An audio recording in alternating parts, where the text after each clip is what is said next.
கிறிஸ்து மிகவும் பிரியமாக அழைக்கப்பட்டு வழிநடத்தப்பட்டு வருகிற அன்புக்குரிய சகோதர சகோதரிகள், உங்கள் யாவருக்கும் நம்முடைய பரிசுத்தமுள்ள பரமபிதாவின் நாமத்திலும் நம்முடைய ஆண்டவரும் நம்முடைய இரட்சகருமாகிய இயேசு கிறிஸ்துவின் நாமத்திலும் கிருபை மற்றும் சமாதானம் வருவதாக என்கிற ஒரு அன்பு வாழ்த்துதலை இந்த வேளையிலே உங்கள் மத்தியிலே பகிர்ந்து கொண்டு, அந்த அன்பு வாழ்த்துக்களோடு அடியேன் சார்ந்திருக்கக்கூடிய மேட்டுப்பாளையம் சபை அங்கங்கள் ஒவ்வொருவருடைய அன்பு வாழ்த்துக்களையும் இந்த வேளையிலே உங்கள் மத்தியிலே நான் பகிர்ந்து கொள்ளுகிறேன்.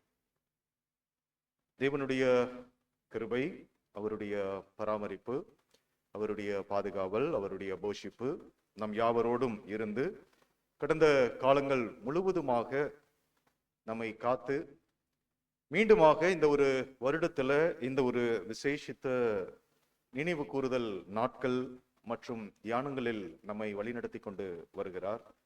இந்த ஆசீர்வாதமான ஸ்லாக்கியங்களுக்காக பரிசுத்தமுள்ள தேவனுக்கு நம்முடைய ஆண்டவராகிய இயேசு கிறிஸ்து மூலம் நாம் உள்ளத்தின் ஆழத்திலிருந்து நன்றிகளையும் துதிகளையும் நாம் ஏறெடுத்துக் கொண்டு இந்த நாளுடைய பாடப்பகுதிக்குள்ள கடந்து வருவதற்கு முன்னதாக,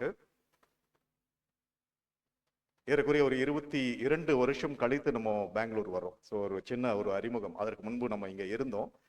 அதிகம் இல்லை, ஒரு வருஷம் 2 வருஷம் அளவில் தான் இருந்திருப்போம். ஸோ நம்மளுடைய படிப்பின் போது ப்ராஜெக்டுக்காக வேலை நிமித்தம் இங்கே வந்து வேலை செய்த தருணங்கள், எம்ஜி ரோட்ல ஆஃபீஸ் இருந்தது.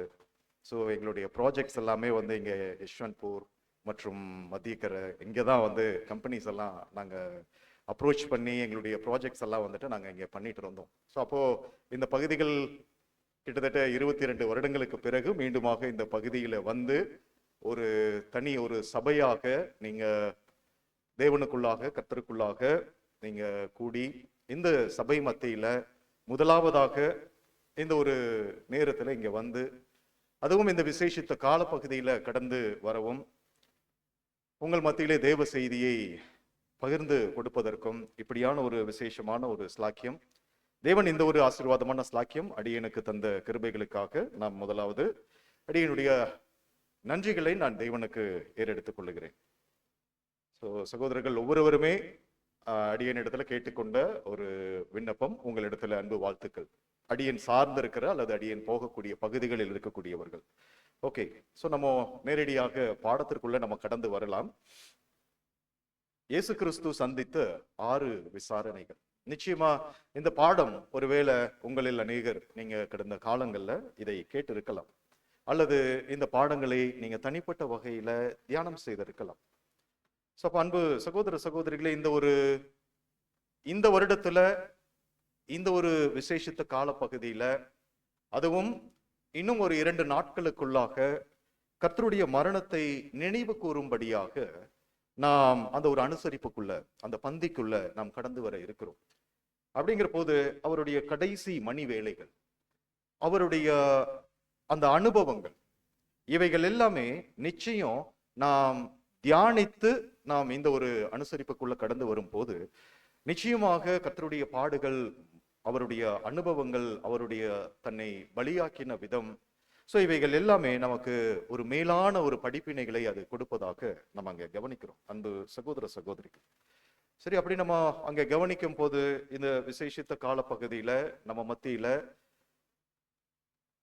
ரொம்ப ஸ்பெஷலான தியானங்கள் நம்ம ஒவ்வொருவருமே ஏறெடுத்து கொண்டிருப்போம். தனிப்பட்ட வகையில அல்லது கூடுகைகளின் அடிப்படையில அல்லது ஒரு சின்ன குழுக்களாக பிரிந்து நம்ம அந்த தியானங்கள் நம்ம பங்கெடுத்து கொண்டிருப்போம். அவைகள் எல்லாமே நிச்சயம் எந்த அளவுக்கு அந்த பிரயாசங்களில் நம்ம காணப்படுகிறோமோ, ஸோ அந்த அளவுக்கு அந்த பிரயாசங்களினுடைய ஆசீர்வாதங்களை தேவன் நமக்கு கொடுக்கிறவராக இருக்கிறார். அன்பு சகோதர சகோதரிகள், அப்படியாக நம்ம அங்கே கவனிக்கும் போது சகோதரர் ரசல் அவர்களுடைய எழுத்துக்கள் நம்ம கூர்ந்து கவனித்தோமானால், அந்த வேத வசனங்களா இருக்கட்டும், வேத வசனங்களுக்காக சகோதரர் மூலம் கொடுக்கப்பட்டிருக்கக்கூடிய வெளிச்சங்களாக இருக்கட்டும், இதையெல்லாம் நாம் தொடர்ந்து ஒரு முறை தியானித்து 2 முறை தியானித்து அதிகமாக நம்ம எவ்வளவு தூரம் நம்ம தியானம் செய்கிறோமோ அந்த அளவுக்கு அந்த தியானங்களினுடைய பிரயோஜனம், அந்த தியானங்களினுடைய பலன் நாம் நம்முடைய வாழ்க்கையில கடந்து வருவதை நம்ம உணர முடியும், ருசிக்க முடியும்.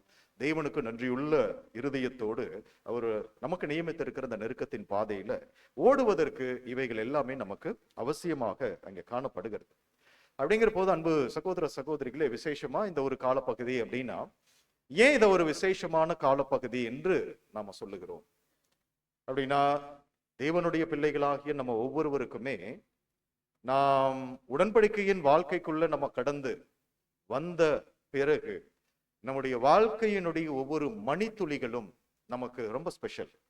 அந்த மணித்துளிகளை எவ்வளவாய் தேவனுக்கென்று நாம் அர்ப்பணித்திருக்கிறோம், எவ்வளவாய் தேவனுக்கென்று பயன்படுத்துகிறோம் என்பது அது முக்கியம். அன்பு சகோதர சகோதரிகள், குறிப்பா இந்த மாதிரியான காலகட்டங்கள், இந்த நினைவு கூறுதல் காலகட்டங்கள், பந்தியை அனுசரிக்கக்கூடிய காலகட்டங்கள் அப்படிங்கிற போது இது எப்படிப்பட்ட ஒரு காலப்பகுதி அப்படின்னா, ஒரு மாணவன் பரீட்சை எழுதக்கூடிய ஒரு தருணம். ஸோ அப்படியான ஒரு காலப்பகுதி.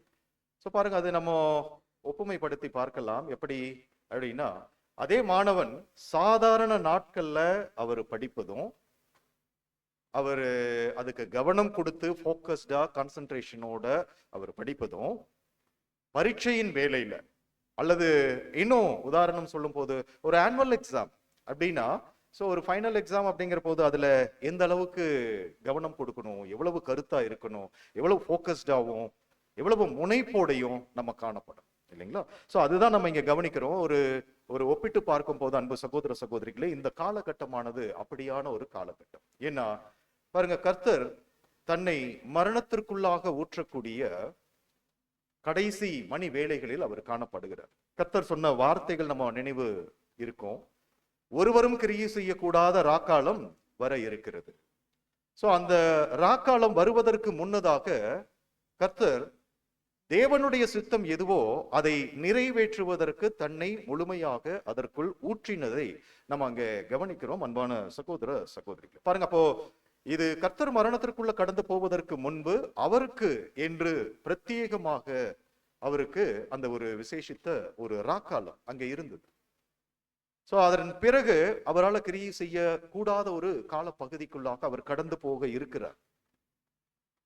இது நமக்கு நாம் ஒப்பிட்டு பார்க்கும் போது அன்பு சகோதர சகோதரிகளே, நாமும் பாருங்க, அது அந்த யூத யுகத்தினுடைய நிறைவின் கால பகுதி இல்லைங்களா?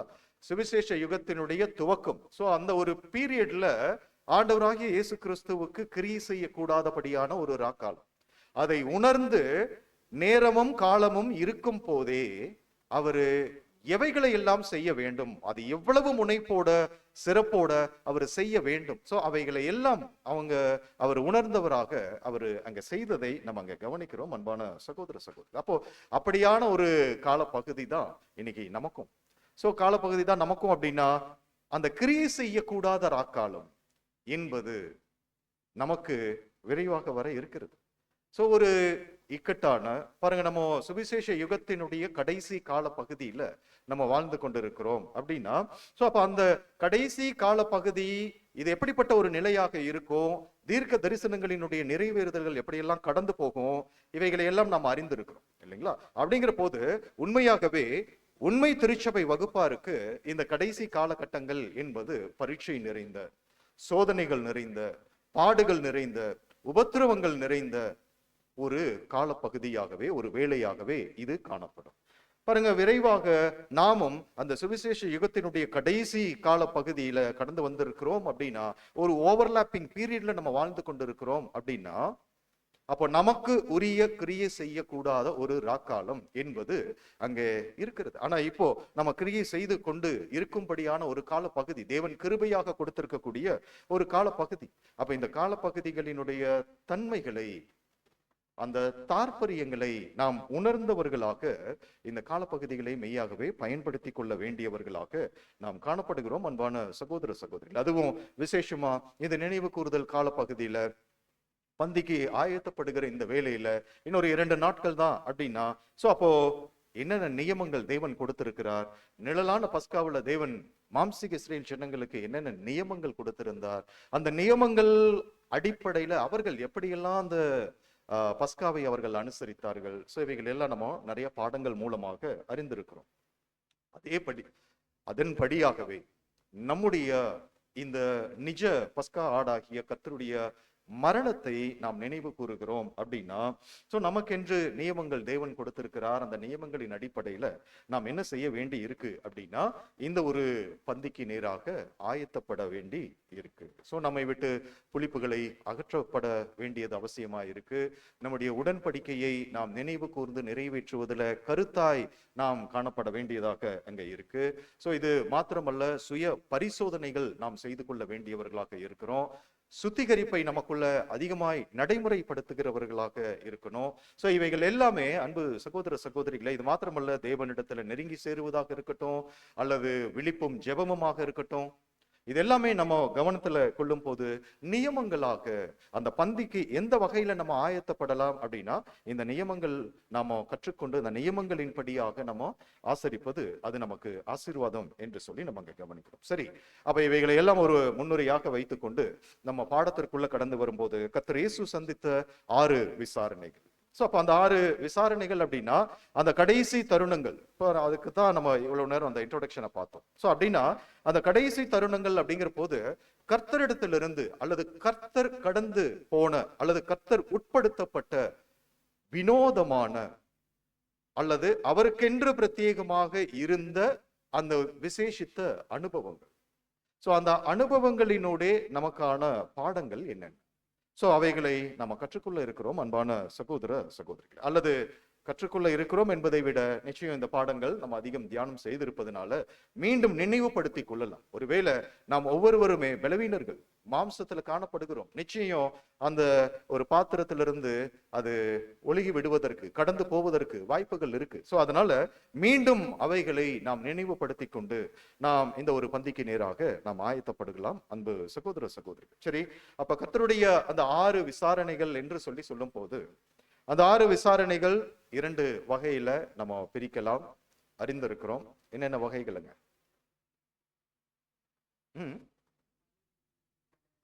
மத ரீதியிலான மற்றும் அரசியல் சார்ந்த. சோ இன்னொரு வார்த்தை சொல்லணும்னா, மதம் சார்ந்த விசாரணைகள், மத சார்பற்ற விசாரணைகள், சோ அல்லது அரசியல் சார்ந்த விசாரணைகள். சோ நீங்க அங்க ஸ்லைட்ல அவைகளை நீங்க கவனிக்க முடியும் அன்பு சகோதர சகோதரிகளே. சரி, அப்ப மத ரீதியிலான விசாரணைகள் மற்றும் அரசியல் சார்ந்த விசாரணைகள் அப்படிங்கிற போது, மதம் சார்ந்த அப்படின்னா மத தலைவர்கள், விசேஷமா பிரதான ஆசாரியர்கள், பரிசேயர்கள், சதுசேயர்கள், வேத பிரமாண சாஸ்திரிகள், சோ இவர்கள் மத்தியிலான அந்த விசாரணைகள் அது நம்ம கவனிக்கிறோம். சரி, இவைகளை கடந்து இந்த மத தலைவர்களுக்கு அப்பாற்பட்டு தேசத்தை ஆளுகை செய்யக்கூடிய அல்லது ஒரு அந்த ராயருக்கு கீழாக இருந்த ஆளுநர்கள் மத்தியில அவர் உட்படுத்தப்பட்ட விசாரணைகள் அன்பு சகோதர சகோதரிகள்.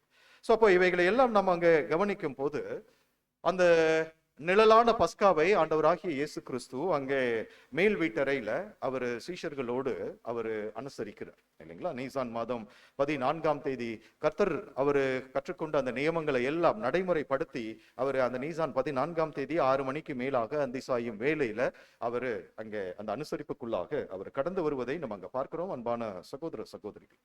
சரி, அந்த 6 மணிக்கு மேலாக அந்த மேல் வீட்டறையில இந்த பஸ்கா அந்த ராபோஜனத்தை முடித்துவிட்டு அவர் ஒரு புதிய நிறுவுதல்களை அங்கே சீஷர்கள் மத்தியில் அவர் தொடங்கி வைக்கிறார். மாத்திரமல்ல, ஆழமான போதனைகளை அவர் அங்கே அவர்களுக்கு கொடுக்கிறார்.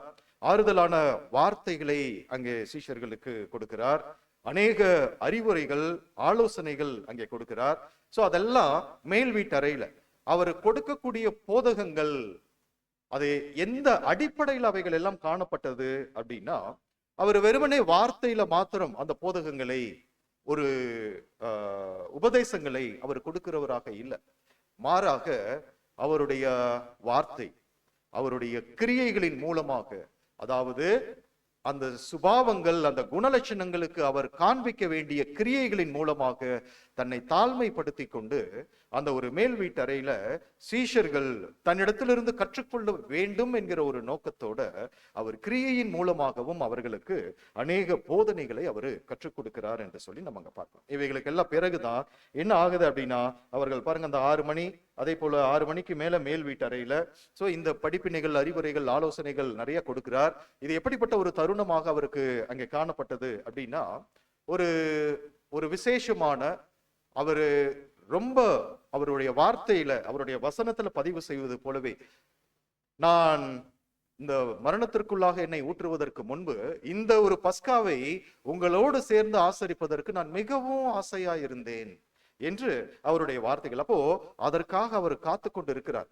தன்னுடைய வேலை இது என்பதை அவர் அருமையா அங்கே உணர்ந்திருக்கிறார். பாருங்க, இந்த பாடம் நம்ம தியானிக்கும் போது அங்கே சகோதரர் ரசல் அவர்களுடைய எழுத்துக்களை நம்ம பார்த்தோம் அப்படின்னா, ரொம்ப அருமையா கர்த்தரிடமிருந்து சில படிப்பினைகளை அவருடைய பின்னடியார்களாக நாம் கற்றுக்கொள்ள வேண்டியவர்களாக, நம்முடைய வாழ்க்கையில் நினைவில் வைத்துக் கொள்ள வேண்டியவர்களாக, எப்பொழுதும் அதை தொடர்ந்து நடைமுறைப்படுத்த வேண்டியவர்களாக மரண பரியந்தமும் நாம் யாவரும் காணப்படுகிறோம். அன்பான சகோதர சகோதரிகள், என்னென்னமெல்லாம் படிப்பினைகள் என்று சொல்லி நம்ம அங்க கவனிக்கும் போது, உதாரணம் சொல்லணும் அப்படின்னா, சகோதரர் அங்க அவரை குறித்து சொல்லுவார். இந்த தருணங்கள், அவர் சந்தித்த அந்த 6 விசாரணையினுடைய தருணங்கள்ல அங்க சொல்லும் போது, ஆண்டவராகிய இயேசு கிறிஸ்து மாஸ்டர் ஆஃப் த சிச்சுவேஷன்ஸ் என்று சொல்லுவார்.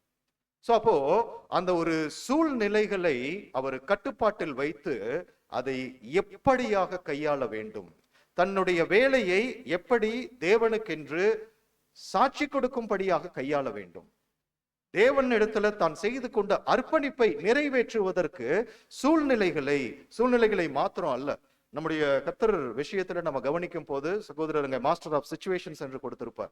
இன்னும் ஆண்டவர் இடத்துல இருந்து நம்ம கற்றுக்கொள்ள வேண்டியது என்னென்ன அப்படின்னா, அவர் master of handling the humans. அப்போ இது ஒரு மனிதர்களை கையாளுவதில் அன்பு சகோதர சகோதரிகளே ஒரு முக்கியமான ஒரு படிப்பினை. அது மாத்திரம் அல்ல, நேரங்களை கையாளுவதில் டைம் மேனேஜ்மெண்ட். அந்த அதை எல்லாமே நாம ஆண்டவரிடமிருந்து கற்றுக்கொள்ள வேண்டிய ஒரு படிப்பினைகள் மாத்திரமல்ல, அந்த வேலையை உணர்ந்தவராக அவர் தன்னை முழுவதுமாக அதற்குள் ஊற்றினார், தன்னை முழுவதுமாக அங்கே ஒப்பு கொடுத்ததை நம்ம அங்கே கவனிக்கிறோம். அன்பு சகோதர சகோதரிகளே, அதாவது அதில் அவருடைய அர்ப்பணிப்பு வெளிப்படுகிறதை நம்ம பார்க்கிறோம், அவருடைய துணிச்சலையும் அவருடைய தைரியத்தையும் நம்ம அங்க கவனிக்கிறோம். எந்த இடத்துல பேசணும், எந்த இடத்துல பேசக்கூடாது, இவைகளை எல்லாம் யார் இடத்துல என்ன பதில் சொல்லணும், இவைகளை எல்லாமே யாரு அந்த கட்டுப்பாட்டை வைத்துக் கொண்டிருக்கிறார் அப்படின்னா, ஆண்டவராகிய இயேசு கிறிஸ்து அந்த கட்டுப்பாடுகளை அங்க வைத்துக் கொண்டிருக்கிறார். பாருங்க, இங்க இவருடைய அந்த மணி வேலைகள் என்பது இவருக்கு நன்கு நினைவு இருக்கு. இவருடைய காரியங்களை குறித்து சங்கீதங்களின் புஸ்தகம் 22ஆம் அதிகாரம், ஏசாயா 53ஆம் அதிகாரம், இவைகளில் இருந்து எல்லாம் கற்றுக்கொண்டிருக்கக்கூடிய ஆண்டவர் தன்னை குறித்து தேவனுடைய சித்தம் என்ன என்று அறிந்து அவைகளை நடைமுறைப்படுத்துவதற்காகவே தரித்திர நிலையை நோக்கி அவர் கடந்து வந்திருக்கிறார். அப்படின்னா அந்த டைம் எலிமெண்ட்ஸ் அத்தனையும் அவருடைய சிந்தையில பதிய வைக்கிறார். அந்த அலாம் கிளாக் போல அவருடைய சிந்தையில அவர் செட் பண்ணி வச்சுக்கிறார். இந்த வேலை, இந்த நபர், இந்த விசாரணை, இப்படியான கேள்வி, இப்படியான பதில், இது எல்லாமே ஆண்டவருடைய கட்டுப்பாட்டுக்குள்ள. அன்பு சகோதர சகோதரிகளே, அதுதான் நம்ம அங்க கவனிக்கிறோம், மாஸ்டர் ஆஃப் த சிச்சுவேஷன்ஸ். அப்ப அந்த சூழ்நிலைகள் அப்படின்னா சூழ்நிலைகளோடு தொடர்புடைய மனிதர்கள், அந்த கால வேலைகள், இது எல்லாவற்றையுமே அவர் தன்னுடைய கட்டுப்பாட்டில். பாருங்க, அங்க நம்ம வசனங்களை நம்ம மேலிருந்த வாரியாக நம்ம அங்கே வாசிக்கும் போதோ அல்லது கொஞ்சம் மேலான ஒரு மெடிடேஷன் கொடுக்கும் போதோ இதெல்லாம் நமக்கு எப்படி தோணும்? கர்த்தர் மீது அங்க இருக்கக்கூடிய மத தலைவர்கள் ஆதிக்கம் செலுத்துவது போன்று, அல்லது அவர்களுடைய அதிகாரத்தை பாருங்க, மத தலைவர்களா அவர்களுடைய அதிகாரத்தை கர்த்தர் மீது செலுத்தினார்கள். அதே போல ஆளுநர்களா அவர்கள் கர்த்தர் மீது அங்க அதிகாரம், ஆதிக்கம் அங்க செலுத்தினார்கள். இது இப்படித்தான் நம்மளுக்கு அங்க மேலிருந்த வாரியாக பார்க்கும் போது நமக்கு அங்க கற்றுக்கொள்ள முடியும். ஆனால் அவைகள் அனைத்துமே தேவனுடைய சித்தம் என்ன, தேவனுடைய திட்டம் என்ன என்பதை உணர்ந்தவராக அவர் என்ன செய்கிறார் அப்படின்னா, அந்த கட்டுப்பாடு முழுமையும் அது தனக்குள்ளாக தன்னிடம் அவர் வைத்துக் கொண்டிருக்கிறத நம்ம அங்க கவனிக்கிறோம். அன்பான சகோதர சகோதரிகள், பாருங்க, அப்போ இந்த கடைசி சம்பவங்கள், இவைகள் நமக்கு ஒரு மிகப்பெரிய ஒரு பாடம். நாம் கடந்து வந்திருக்கிற சுவிசேஷ யுகத்தினுடைய கடைசி காலப்பகுதி அப்படின்னா கர்த்தரிடமிருந்து கற்றுக்கொள்ளக்கூடிய இந்த காரியங்கள். பாருங்க, நாம ஒவ்வொரு நாளும் புது சிருஷ்டியினுடைய நெருக்கத்தின் பாதையின் ஓட்டத்துல அந்த நேரம் வேலை நம்ம கடந்து வரும் போது, அப்போ நாம் இந்த படிப்பினைகளை எப்படியாக நடைமுறைப்படுத்த வேண்டும், இதுதான் நமக்கான காரியங்கள். அது ஒருவேளை சபைக்குள்ளாக நம்ம நடைமுறைப்படுத்தலாம், அல்லது நம்முடைய குடும்ப வாழ்க்கையில நம்ம நடைமுறைப்படுத்தலாம், அல்லது நாம் வேலை செய்யக்கூடிய பணி இடங்கள்ல, அலுவலகத்துல அவைகளை நம்ம நடைமுறைப்படுத்தலாம், அல்லது உலகம் சார்ந்த நம்முடைய உறவு முறையினர்கிட்டயோ அல்லது நண்பர்கள் கிட்டயோ அல்லது உலகம் சார்ந்த மற்ற அமைப்புகள் கிட்டயோ நம்ம எந்த மாதிரியான ஹேண்ட்லிங் அது கர்த்தரிடமிருந்து நம்ம அங்க கற்றுக்கொள்ளுகிறோம். அன்பான சகோதர சகோதரிகள், பாருங்க அந்த சூழ்நிலைகள் ஏன் அந்த மாஸ்டர் ஆஃப் சிச்சுவேஷன் என்று சொல்லி கர்த்தரை குறித்து அங்க சொல்லப்படுகிறது அப்படின்னா, கர்த்தரை விசாரணை செய்பவர்கள் அவர்களுடைய ஆதிக்கத்தை வெளிப்படுத்துவது போன்று இருக்கும். ஆனா அவர்கள் என்ன கேள்வி கேட்கணுமோ அந்த கேள்வியை கேட்கும்படியாக அவர்களை மறைமுகமாக தூண்டினவர், அவர்களுடைய மனதை தூண்டினவர் யாரு அப்படின்னா ஆண்டவராகிய இயேசு கிறிஸ்து. சோ இதெல்லாம் தான் நம்ம அங்க கவனிக்கிறோம், அவர் மாஸ்டர் ஆஃப் சிச்சுவேஷன்ஸ் என்று சொல்லி. சோ அன்பான சகோதர சகோதரிகள், சோ அப்போ நம்ம அங்க இயல்பா நம்ம சொல்லுவோம் இல்லைங்களா, இந்தியன் பங்க்சுவாலிட்டின்னு ஒன்று சொல்லுவோம். ஸோ ஒருவேளை இந்தியன் பங்க்சுவாலிட்டி நம்ம வழக்கமாக என்ன சொல்லுவோம் அப்படின்னா, ஒரு 10 நிமிஷத்துக்குள்ள நான் ரீச் ஆயிடுவேன் அப்படின்னு சொல்லுவோம். ஆனால் நம்ம உண்மையாலுமே வருவதற்கு ஒரு 3/4 மணி நேரமாவது ஆயிடும் இல்லைங்களா. ஆனால் அது என்ன சொல்லி நமக்குள்ள வழக்கமாக அழைக்கப்படுகிற ஒரு வழக்க சொல் அப்படின்னா இந்தியன் பங்க்சுவாலிட்டி. ஏன்னா இவங்க சொல்லுவாங்க, இவங்க சொல்லுவதிலிருந்து அந்த டைம் கொஞ்சம் டிவியேட் ஆகும் அல்லது டிலே ஆகும் என்பது அங்கே இயல்பான ஒரு காரியமாக நமக்குள்ள அமைந்து போயிடுச்சு. கர்த்தர் செட் பண்ணின அந்த டைம், அலாம் கிளாக், இதெல்லாம் அப்படிப்பட்ட ஒரு பங்க்சுவாலிட்டி இல்ல.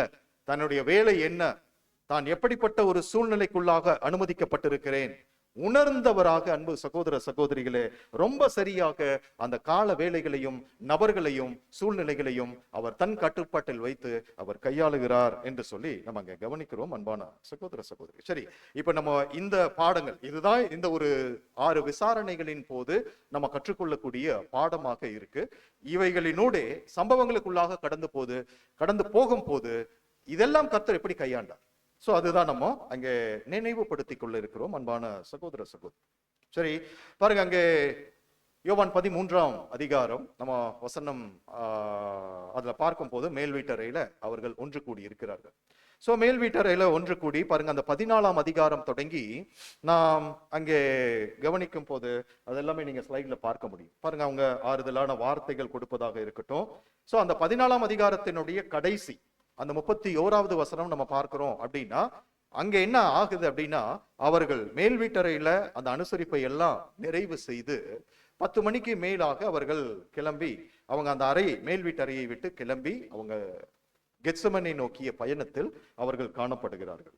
சோ அப்போ அந்த கெத்செமனே நோக்கிய பயணத்தின் போதுதான் அன்பு சகோதர சகோதரிகளே இந்த அதிகாரம் 15 17 வரையிலுமான அந்த சம்பாஷணைகள், அந்த படிப்பினைகளை அங்கே ஆண்டவராகிய இயேசு கிறிஸ்து சீஷர்களுக்கு அங்க கற்றுக் கொடுத்திருந்திருக்கணும்.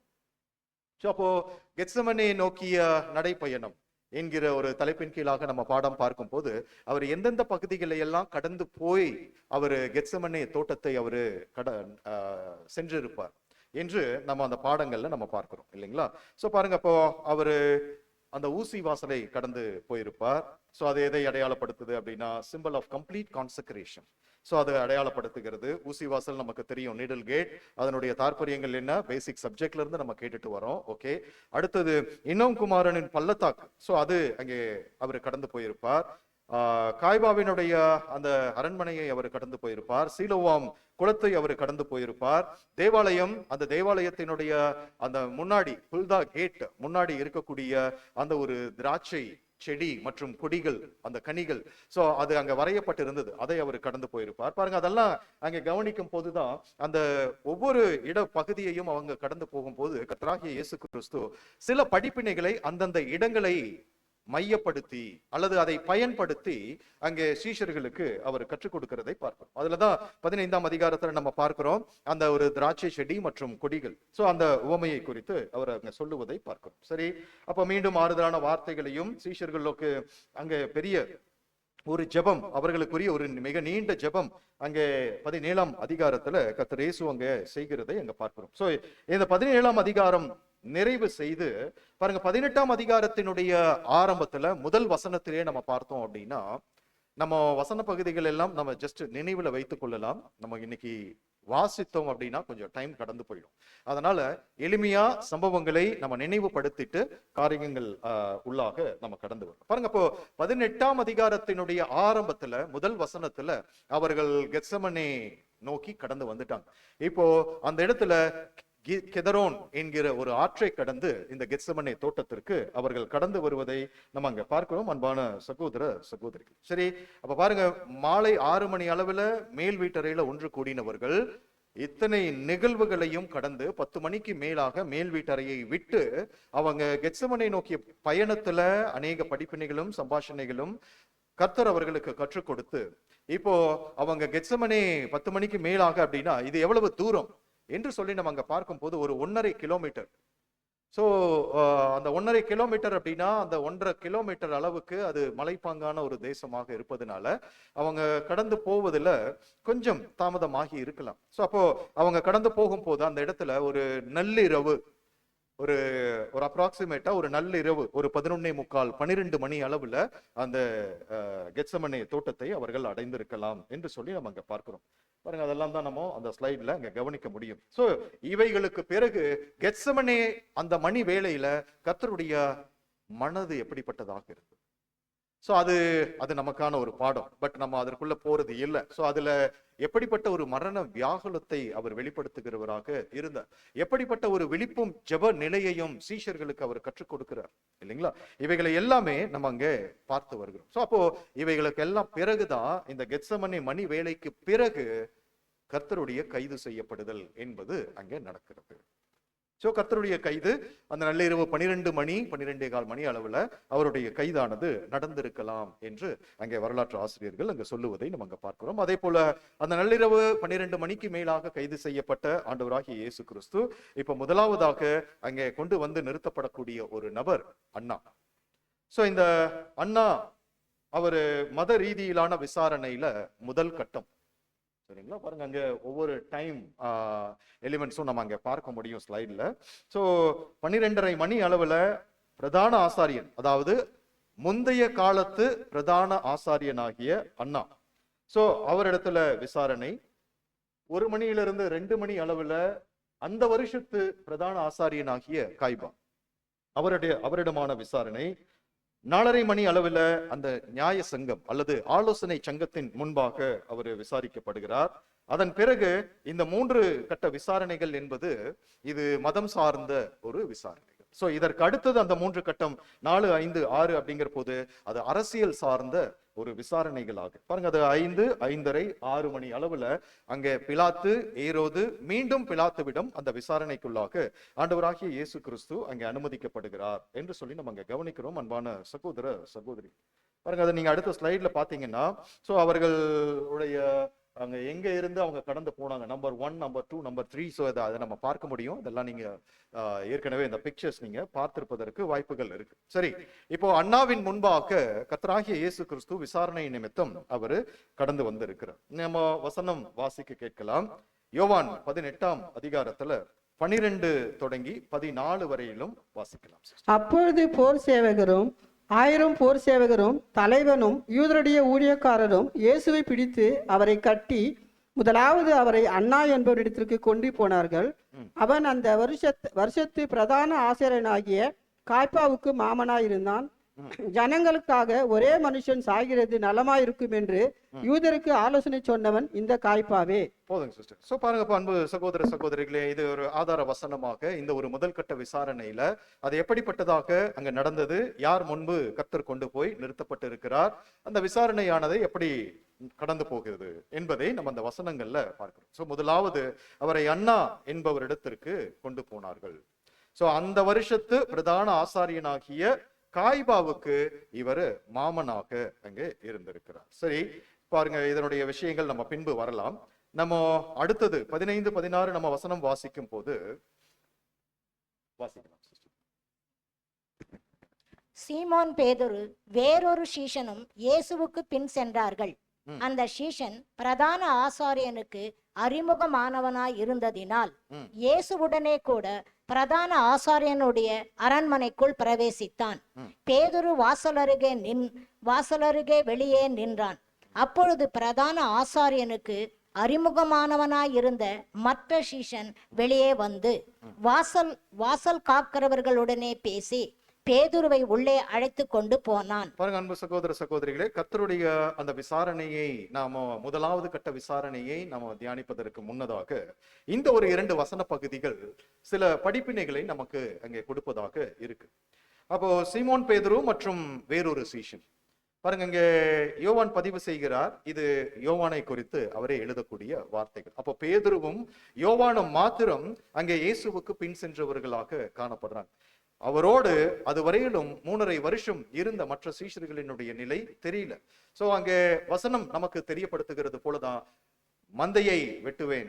சோ அங்கே அவங்க மந்தை சிதறடிக்கப்படும், பிரதான ஆசாரியரை வெட்டுவேன், மந்தை சிதறடிக்கப்படும் என்று அந்த வார்த்தைகள் சொல்லப்படுவது போல சீஷர்கள் சிதறடிக்கப்பட்டு போனார்கள். அந்த கெத்செமனே மணி வேலைக்குள்ளாக கர்த்தருடைய அனுபவத்தை முன்னிட்டு அவங்க சிதறடிக்கப்பட்டு போனார்கள். அன்பு சகோதர சகோதரிகள், ஆனா இங்க பேதுருவும் யோவானும் மாத்திரம் கர்த்தருக்கு என்ன நேருமோ என்பதை பார்க்கும்படியாக பின்தொடர்கிறவர்களாக இருக்கிறார். சரி, அப்போ இவர்களிடம் இருந்த அந்த ஒரு அன்பு, அந்த ஒரு கர்த்தரிடமான அந்த ஒரு பற்று, சோ அந்த அவரிடம் வைத்திருந்த மரியாதை, சோ அந்த ஒரு பயபக்தி, சோ இது எல்லாமே நம்ம இவர்களிடமிருந்து நம்ம அங்க கற்றுக்கொள்ள முடியும். அன்பு சகோதர சகோதரி, சரி, இவைகளை கடந்து பாருங்க இந்த யோவான் குறித்து நம்ம அங்க பார்க்கும் போது இவருடைய குடும்பம் சார்ந்த, வரலாற்று ஆசிரியர்கள் சொல்லும் போது இவர் குடும்பம் சார்ந்த சில தொழில் ரீதியான ஒரு வர்த்தகங்கள் அவர்களோடு, அந்த பிரதான ஆசாரியனுடைய அரமனையில் காணப்படுகிறவர்களோடு, அந்த ஒரு வர்த்தக ரீதியான ஒரு உறவு அங்க இருந்தது. மாத்திரமல்ல, யோவானுடைய உறவின் முறையில அங்கே அரண்மனைக்குள்ளாக இருக்கக்கூடியவர்கள் அவங்க இருந்தாங்க. அதனால அடிக்கடி இந்த யோவான் அவர் என்ன செய்கிறார் அப்படின்னா, அந்த அரண்மனைக்குள்ள போக்குவரத்தாக இருந்திருக்கிறார். அதனால அவருக்கு பரிச்சயமான ஒரு இடம், பரிச்சயமான நபர்கள். சோ இவரை குறித்து அந்த ஒரு அரண்மனைக்குள்ள இவரை குறித்து தெரியும். ஆனா இப்போ பேதுருவை நம்ம கவனிக்கும் போது இவரை குறித்த பரிச்சயம் அதிகமாக அந்த அரண்மனையில இல்ல. அதனாலதான் பாருங்க, அங்க பேதுரு வாசல் அருகே வெளியே நிற்கிறார். அப்போ இந்த ஒரு சூழ்நிலையில இந்த நன்கு அறிமுகமானவராக இருந்த யோவான் அவர் என்ன செய்கிறார் அப்படின்னா, கடந்து வந்து வாசல் காக்கிறவர்களுடனே சொல்லி பேதுருவை உள்ளே அழைத்து கொண்டு போவதை நம்ம அங்க பார்க்கிறோம். பாருங்க, அப்ப மூத்தவர் பேதுரு, இளையவர் யோவான். அப்போஸ்தலர்கள்ல இதை நம்ம நன்கு அறிந்திருக்கும் இல்லைங்களா? அப்படிங்கிற போது யோவான் இளையவராக இருந்துட்டாலும் அவருக்கு இருந்த அந்த செல்வாக்கு, அவருக்கு இருந்த ஒரு பரிச்சய நிலை, அந்த செல்வாக்கை அங்கே நம்ம கவனிக்கிறோம். இங்கே சகோதரர்களுக்காக, உடன் சகோதரர்களுக்காக பயன்படுத்தக்கூடிய ஒரு விதம். அது பயன்படுத்தி அந்த ஒரு வைராக்கியம், ஒரு அன்பு, ஒரு பக்தியின் நிமித்தம் இப்ப இவங்க இருவருமே அங்க கடந்து போகிறதை நம்ம அங்க பார்க்கணும். அரண்மனையில கர்த்தருக்கு என்ன நேருமோ என்று பார்க்கும்படியாக அவங்க கடந்து போறாங்க. அன்பான சகோதர சகோதரி, இதுல இருந்து நமக்கான படிப்பினை நம்ம கவனிக்கும் போது தேவன் நிச்சயமா நமக்கும் இப்படியான சூழ்நிலைகள் அங்க அனுமதிப்பார். நான் என்ன பெரிய ஒரு பவர்ஃபுல்லான ஒரு ஆளா, அல்லது நம்ம என்ன ஒரு செல்வாக்கு நிறைந்தவரா? இந்த ஒரு கேள்வி இருக்கும். பட் இதெல்லாம் ஒரு காரணம் இல்ல. அன்பு சகோதர சகோதரியை நம்ம கவனிக்கும் போது ரொம்ப எளிமையானவர்கள் தான். ஆனா ஒருவேளை ஏதோ ஒரு காரணத்தை முன்னிட்டு சில சூழ்நிலைகள்ல சில நபர்களையோ அல்லது சில இடங்களையோ நமக்கு பரிச்சயமாக அங்க இருக்கலாம். அப்போ அந்த இடத்துல அந்த ஒரு செல்வாக்கு என்கிற ஒரு தாளந்தை சரியாக பயன்படுத்துவதில் நம்ம இவர்களிடமிருந்து கற்றுக்கொள்ள வேண்டிய ஒரு படிப்பினையாக நம்ம அங்க கவனிக்கிறோம். அப்போ இங்க அப்போஸ்தலன் யோவான் பாருங்க, ஆண்டவரை பின்பற்றி அந்த அடிச்சுவடை பின்பற்றக்கூடிய ஒரு எளிமையான ஒரு நபர், ஒரு மீன் பிடிக்கிறவராக இருந்திருக்கிறார் இல்லைங்களா? அப்படின்னா அவர் பெரிய ஒரு பதவி, ஒரு ஸ்தானம், ஒரு பெரிய ஒரு அங்கீகாரம் அதெல்லாம் இல்லை. ஆனா அவர் இருந்த சூழ்நிலை, அவருக்கு பரிச்சயமான நபர்கள், பரிச்சயமான இடம், அதை அவர் எப்படி அந்த ஒரு பரிச்சயத்தை, செல்வாக்கை சரியாக பயன்படுத்துகிறார். இது நமக்குரிய ஒரு பாடமாக நம்ம அங்க கவனிக்கிறோம். அன்பான சகோதர சகோதரி, சரி, இப்போ அண்ணாவினுடைய அந்த முன்பாக ஆண்டவராகிய இயேசு கிறிஸ்து முதலாவது அங்கே விசாரணைக்குள்ளாக உட்படுத்தப்படுகிறார் என்று சொல்லி பார்க்கிறோம். இந்த அண்ணாவினுடைய காரியங்கள் நம்ம அந்த 14 வரையிலும் அங்கே நம்ம கவனிக்கிறோம். அது 12 இருந்து 14 வரைக்கும் பார்க்கும்போது அங்க நிறுத்துறார். இந்த அண்ணா என்பவர் காய்பாவினுடைய மாமனாக அவர் காணப்படுகிறார்.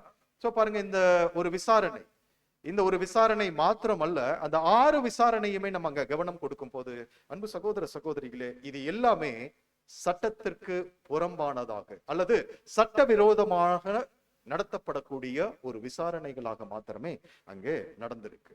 சோ எதுவுமே சட்ட ரீதியான ஒரு விசாரணைகள் என்று சொல்லுவதற்கு அங்க வாய்ப்புகள் இல்லை அப்படிங்கிறத சகோதரர்கள் அருமையா அங்க பாடங்களை கொடுக்கிறார். சரி, அப்ப நம்ம பாருங்க, இங்க அண்ணாவின் முன்பு நிறுத்தப்பட்ட ஆண்டவராகிய இயேசு கிறிஸ்து. அப்ப அண்ணா ஆண்டவர்கிட்ட விசாரிக்கிறார். அவருடைய விசாரணையின் தொனி அல்லது பாணி எப்படி இருந்தது என்று நம்ம அங்க கவனிக்கும் போது வாசிக்கலாம். அந்த வசனம் யோவான் 18:19 மாத்திரம் வாசிக்கலாம். பிரதான ஆசாரியன் இயேசுவிடத்தில் அவருடைய சீஷரை குறித்தும் போதகத்தை குறித்தும் விசாரித்தான். இயேசு அவனுக்கு பாருங்க, அப்ப அங்க பிரதான ஆசாரியன் இயேசுவின் இடத்தில் அவருடைய சீஷரை குறித்தும் போதகத்தை குறித்தும் விசாரிக்கிறார். இவ்வளவுதான் இவருடைய விசாரணை என்பது. இவ்வளவுதான். அண்ணா என்ன கேட்கிறார் கர்த்தரிடத்துல அப்படின்னா, அவருடைய சீஷர்களை குறித்து கேட்கிறார், அவருடைய போதகத்தை குறித்து கேட்கிறார். சோ அன்பு சகோதர சகோதரிகளே, பாருங்க, இதுக்கு கர்த்தருடைய மறுமொழி. இப்போ சிச்சுவேஷன்ஸ் ஹேண்டிலிங், அதை கர்த்தர் எப்படியாக கையாளுகிறார் பாருங்க. இந்த 12.5 மணி நேரம், அடுத்து இருக்கக்கூடிய மணி நேரங்கள் அப்படின்னு சொல்லிட்டு பார்க்கும்போது சரியா ஒரு 6 மணி நேரம், 6 மணி உள்ளாக அல்லது 6 மணி அளவுல என்ன நடக்கணும்னா 6 விசாரணைகளும் அங்க நடத்தப்பட்டு இருக்க வேண்டும். அதன் பிறகு அவரு அடிக்கப்படணும், அவரு தண்டிக்கப்படணும், பாடுகளுக்கு உட்படுத்தப்படணும். இதெல்லாம் கடந்து நேர்த்தெருவு வழியாக அவங்க கடந்து போய் கர்த்தர் இயேசுவை கொல்கதா அப்படிங்கிற இடத்துல அவர்கள் சிலுவையில் அறையணும். சிலுவையில் அறையப்பட்ட நேரம் என்பது நம்ம யாவரும் அறிந்திருக்கிறோம். நம்முடைய நேரத்தின்படியாக அது 9 மணி. அப்படின்னா இப்போ நள்ளிரவு 12.5 மணி அண்ணாவின் முன்பு நிற்கிறார். இப்போ அண்ணாவினுடைய விசாரணை என்ன அப்படின்னா, ரொம்ப எளிமையா கேட்கிறார். சீஷரை குறித்தும் போதகத்தை குறித்தும் அவரு அங்க கேட்கிறார் என்று சொல்லி அங்க பார்க்கிறோம். இந்த அண்ணா காய்பாவினுடைய மாமனார் மாத்திரமல்ல, இந்த அண்ணா கடந்த காலத்துல அவர் பிரதான ஆசாரியராக இருந்திருக்கிறார். அதை முன்னிட்டு இங்கே அண்ணாவினிடம் கர்த்தர் இயேசு கொண்டு போய் நிறுத்தப்படுகிறார் என்று சொல்லி பார்க்கிறோம். நீங்க லூக்கா 3ஆம் அதிகாரம் வசனம் வாசிக்க வேண்டாம். 3ஆம் அதிகாரம் 2வது வசனம் நம்ம கவனிக்கும் போது அங்கே நம்ம பார்க்க முடியும், அண்ணாவும் காய்பாவும் பிரதான ஆசாரியராயும் இருந்த காலத்துல வனாந்திரத்துல சகரியாவின் குமாரனாகிய யோவானுக்கு உண்டான வார்த்தை என்று அங்கே நம்ம கவனிக்கிறோம். சோ அப்போ அண்ணா மற்றும் காய்பா, சோ அவங்க பிரதான ஆசாரியராய் இருந்த ஒரு காலப்பகுதி. பட் அந்த வருஷத்து பிரதான ஆசாரியனாக யார் காணப்பட்டது அப்படின்னா காய்பா அங்கே செயல்படுகிறார். சோ இதுதான் நம்ம பின்னணியை நம்ம கற்றுக்கொள்ள வேண்டியவர்களாக இருக்கிறோம். சரி, அப்போ இந்த காய்பா கிட்ட அனுப்பப்படுவதற்கு முன்னதாக ஏன் அந்த வருஷத்து பிரதான ஆசாரியன், இவர்தான் ரொம்ப அந்த வருஷத்துல ஒரு ஸ்தானத்துல இருக்கக்கூடியவர், இவர்கிட்ட அனுப்புவதற்கு முன்பு ஏன் அண்ணாவிடம் அங்கே அனுப்பணும்? சோ அப்போ அந்த ஒரு கேள்வி நமக்கு அங்க இயல்பாக அது கடந்து வருகிறது இல்லைங்களா? சோ அப்போ பாருங்க, அப்போ இதற்கு என்ன காரணம் அல்லது என்ன ஒரு நோக்கம் அங்க இருந்திருக்கு அப்படின்னு சொல்லி நம்ம அங்க கவனிக்கும் போது, இவங்க செய்யக்கூடிய இந்த விசாரணைகள், கைதுகள், இது எல்லாமே நம்ம முன்பு சொன்னது போல சட்டவிரோதமானது அல்லது அவர்களுடைய பிரமாணங்கள் இருக்கு அப்படின்னா அதற்கு அப்பாற்பட்ட ஒரு செயல்பாடுகளை இவங்க செய்து கொண்டிருக்கிறார்கள். அன்பான சகோதர சகோதரிகள், பாருங்க, அப்போ ஆக்சுவலா கர்த்தர் இயேசுவை விசாரிப்பதற்கு முன்னதாக ஒரு முந்தைய விசாரணை, ஒரு ப்ரீ என்கொயரி அப்படின்னு சொல்லுவோம் இல்லையா, அந்த மாதிரியான ஒரு சூழ்நிலையில தான் இப்போ அண்ணா கிட்ட கொண்டு போய் கர்த்தர் இயேசு நிறுத்தப்படுகிறார். அல்லது பாருங்க, இது எதற்காக இது அப்படின்னா, அந்த ஒரு பிரதான ஆசாரியனுக்கு உரிய ஒரு நிலை, ஒரு ஸ்தானம் இவர் இல்லை. சோ இதுவே அங்க நம்ம கவனிக்கிறோம், ஒரு சட்டவிரோதமான, சோ அவர்களுடைய பிரமாணங்களுக்கு விரோதமான. சோ இதெல்லாம் நம்ம எப்படி சொல்லலாம் அப்படின்னா, பாருங்க, அங்க ஆலோசனை சங்கமா, பிரதான ஆசாரியரா, இவங்க இன்ன படிதான் செயல்படணும், இவர்களுடைய செயல்பாடுகள் இந்த வரையறைக்கு உட்பட்டு தான் இருக்கணும் என்பது அவர்களுக்குரிய ஒரு கட்டுப்பாடுகள் புஸ்தகங்கள் அங்க இருக்கு, அதுல அது காணப்படுகிறது. சோ அந்த தல்மோத், அதுக்கப்புறம் மிஸ்னே, சோ இந்த மாதிரியான புஸ்தகங்கள்ல அந்த கட்டுப்பாடுகள், வரையறைகள் என்ன என்பதை அங்கே கொடுக்கப்பட்டிருக்கிறது. அன்பான சகோதர சகோதரிகள், ஆனா அந்த ஒரு தருணத்துல இப்போ ஒரு முந்தைய விசாரணையை முன்னிட்டு கர்த்தர் இயேசு அண்ணாவினிடம் கொண்டு போய் நிறுத்தப்படுகிறார். எதற்காக அப்படின்னா, நம்ம நல்லா கவனிக்கணும், கர்த்தர் இயேசுவை கைது பண்ணிட்டாங்க. ஏன் கைது பண்ணினோம்? என்ன ஒரு குற்றச்சாட்டு இவர் மீது சுமத்தலாம்? இதெல்லாம் அவர்கள் கிட்ட காரணம் இல்லை. குற்றச்சாட்டுக்கான காரணம், முகாந்திரம் அங்கே இல்ல. அன்பு சகோதர சகோதரிகள், சோ பாருங்க, அப்போ இந்த அண்ணா என்பவர் யாரு அப்படின்னா, முந்தைய காலங்கள்ல அவர் பிரதான ஆசாரியனாக இருந்திருக்கிறார்.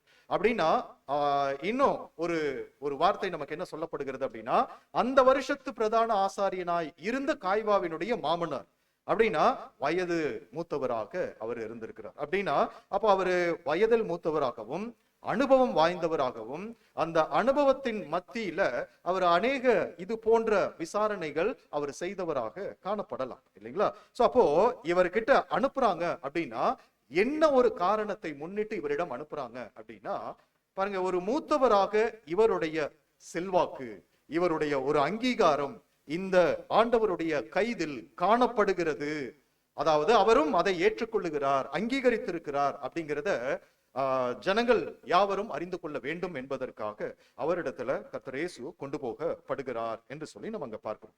அன்பான சகோதர சகோதரிகள், சோ அதே போல பாருங்க, அங்க இதெல்லாம் பாருங்க ரீஃபரன்ஸ் 2780 அங்க நம்ம கவனிக்கிறோம். சோ இயேசுவை அண்ணாவினிடம் அனுப்பியதனுடைய நோக்கம் அவருடைய கைது மற்றும் விசாரணைக்கு அண்ணாவின் ஒப்புதலையும், அதோடு அது உணர்த்தும் அவரது செல்வாக்கு, அதுல அவருடைய செல்வாக்கு காணப்படுகிறதையும், அந்த செல்வாக்கை பெறுவதுமே என்று தெளிவாகிறது என்று சகோதரர் ரசல் அவர்கள் அங்கே குறிப்பிடுகிறதை பார்க்கிறோம். சரி, அப்போ இன்னொரு ரீஃபரன்ஸ்ல சகோதரர் அதை கொடுக்கிறார். அண்ணா என்பவர் என்னதான் ரோமானியர்களால அந்த ஒரு ஸ்தானத்திலிருந்து, பிரதான ஆசாரியன் என்கிற ஸ்தானத்திலிருந்து நீக்கப்பட்டு இருந்தாலும், அங்க அவர் சொல்றாரு, அவர்கள் முந்தைய அந்த ஸ்தானம் வகித்ததுனால ஜனங்களால் ஆசாரியராகவே அவர் பார்க்கப்பட்டார். சோ பாருங்க, அந்த ஏனெனில் அந்த பதவியானது வாழ்நாள் முழுவதும் வகிக்கக்கூடிய ஒன்றாகும். சோ இன்னைக்கு போப்பு மார்க்கம் நம்ம கவனிக்கிறோம், இல்லைங்களா? சோ அந்த போப்பு அவங்க ஸ்தானத்திற்கு வந்ததற்கு பிறகு அவங்க ஒரு மரண பரியந்தமும் அவங்க அந்த ஒரு நிலையில இருக்கிறத நம்ம அங்க பாக்குறோம்.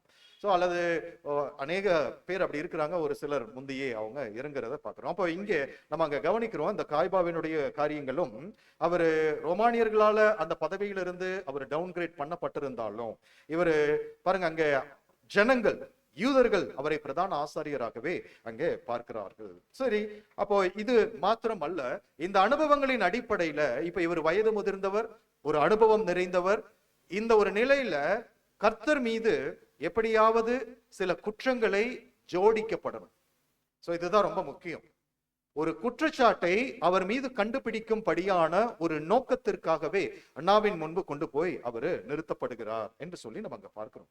அன்பான சகோதர சகோதரிகளே, சரி, அப்போ அந்த கைது செய்யணும் அப்படின்னா முதல்ல இந்த காலகட்டங்கள் நம்ம யோசிக்கும் போது கைது செய்யப்படுவதற்கு ஒரு குற்றச்சாட்டு ஒரு காரணமாக அமைந்திருக்கணும். அந்த குற்றச்சாட்டின் அடிப்படையிலேயே ஒருவரை கைது செய்வதற்குரிய அந்த ஒரு வாரண்ட் பிறப்பிக்கப்படும், இல்லைங்களா? ஆனா இங்க கைது செய்தாயிற்று, ஆனா குற்றச்சாட்டு என்ன தெரியல.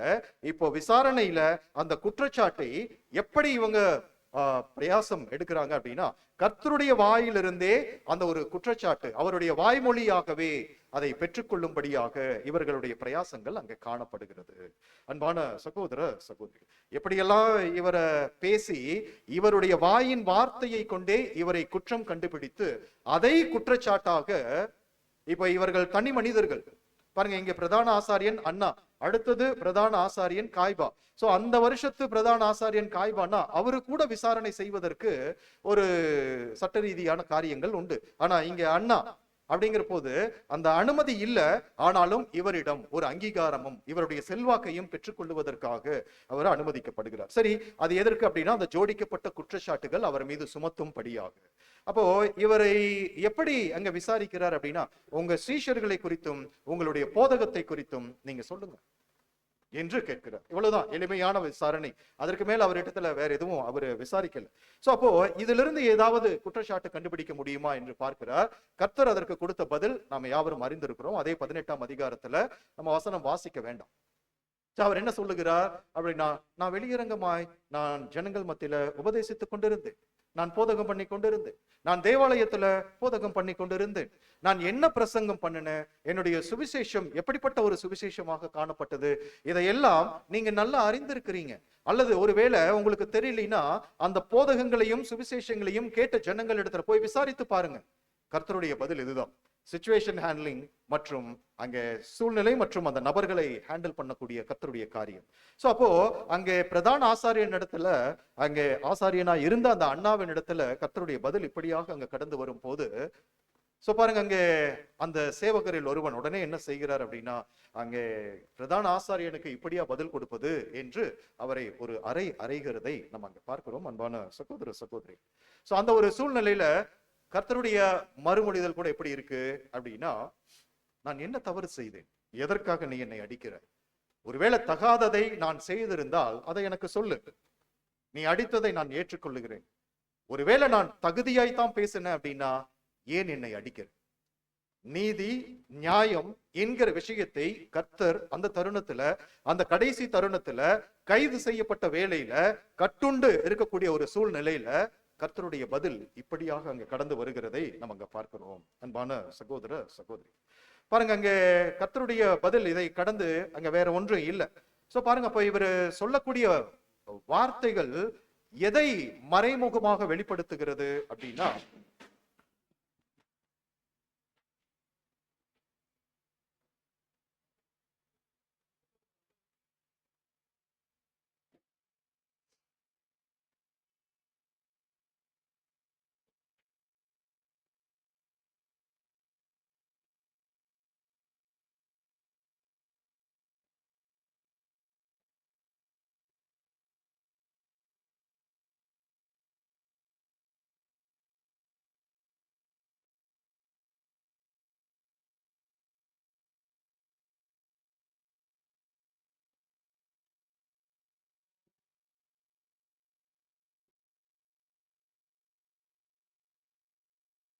சரி அன்பு சகோதர சகோதரிகளே, நம்ம பாடத்திற்குள்ள மீண்டும் கடந்து வரலாம். சோ அப்போ கர்த்தருடைய மறுமொழிதல் எப்படி இருக்கு அப்படின்னா, நேரம் கடந்து போயிட்டு இருக்கு.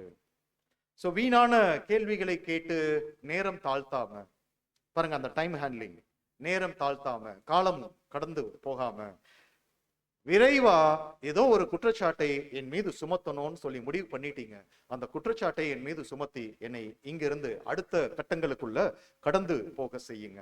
சோ இதுதான் கர்த்தருடைய வார்த்தையாக, இதை மறைமுகமாக அவர்களுடைய மனதை தூண்டினவராக கர்த்தர் இயேசு அங்கே காணப்பட்டார் என்று சொல்லி அங்க பார்க்கிறோம். சரி, அதே போல பாருங்க, இந்த சேவகரில் ஒருவன் கர்த்தரை அறைகிறார் அப்படின்னா, இயல்பா அவரே அறைந்திருப்பதற்கு வாய்ப்பு இருக்குமா அப்படின்னா அது கூட அங்க இல்ல. நிச்சயமா பிரதான ஆசாரியன் நிலையில் முன்பு ஸ்தானம் வகித்த இந்த அண்ணாவினுடைய ஒரு கண் அசைவோ அல்லது ரொம்ப இயல்பா அவரிடத்திலிருந்து ஏதோ ஒரு செய்கையோ, ஒரு அப்ரூவல், ஒரு அங்கீகாரம், அறைவதற்குரிய ஒரு அங்கீகாரம் நிச்சயமா பெற்றுதான் அங்க கர்த்தரை அங்கே அடித்திருப்பார். சோ அப்போ இது நம்ம அங்க கவனிக்கிறோம் அன்பான சகோதர சகோதரி. சோ அப்ப பாருங்க, இங்க கர்த்தர் பேசக்கூடிய அந்த விதம் சிச்சுவேஷனையும் ஹேண்டில் பண்றார், டைம் காலம் தாழ்த்த கூடாது என்பதையும் ஹேண்டில் பண்றார். அதே போல அங்க இருக்கக்கூடிய மத தலைவராக இருந்த அந்த பிரதான ஆசாரியன் அவரையும் ஹேண்டில் பண்றார். சோ அப்போ அந்த சூழ்நிலைகள் எப்படிப்பட்ட சூழ்நிலைகள்?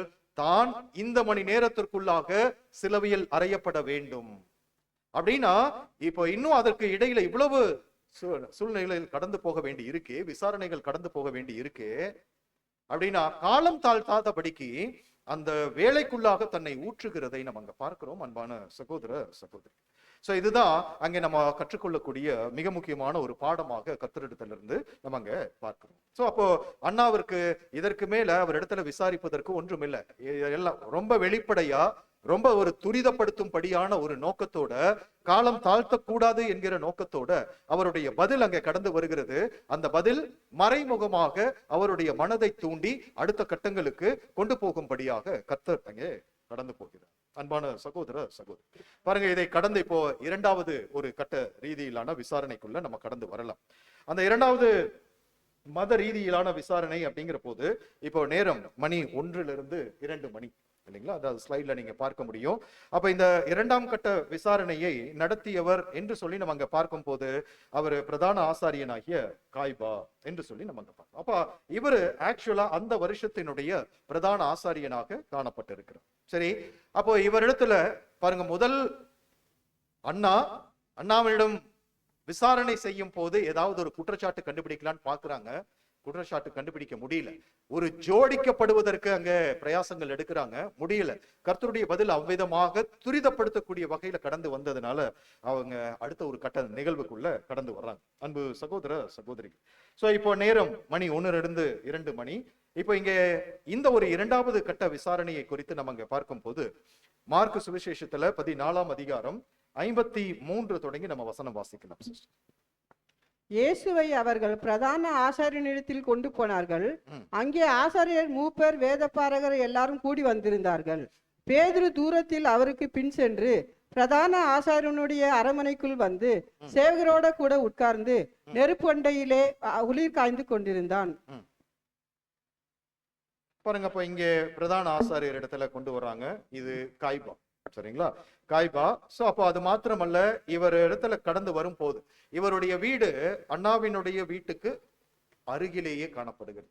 சோ அதனால்தான் 12:30 மணியிலிருந்து ஒரு விசாரணை கடந்து போகுது. அது முடிந்த உடனே 1 மணியிலிருந்து 2 மணி வரையிலும் இப்போ காய்பாவினுடைய அரண்மனையில இந்த இரண்டாம் கட்ட மத ரீதியிலான விசாரணையானது அது நடைபெறுகிறது என்று அங்க பார்க்கிறோம். சரி, அப்போ இந்த பிரதான ஆசாரியன் விசாரிக்கக்கூடிய தருணத்துல அங்க யாரெல்லாம் இருந்தாங்க அப்படின்னா, பாருங்க, அங்க ஆசாரியர், மூப்பர், வேத பாரகர் எல்லாருமே கூடி வந்திருந்தாங்க.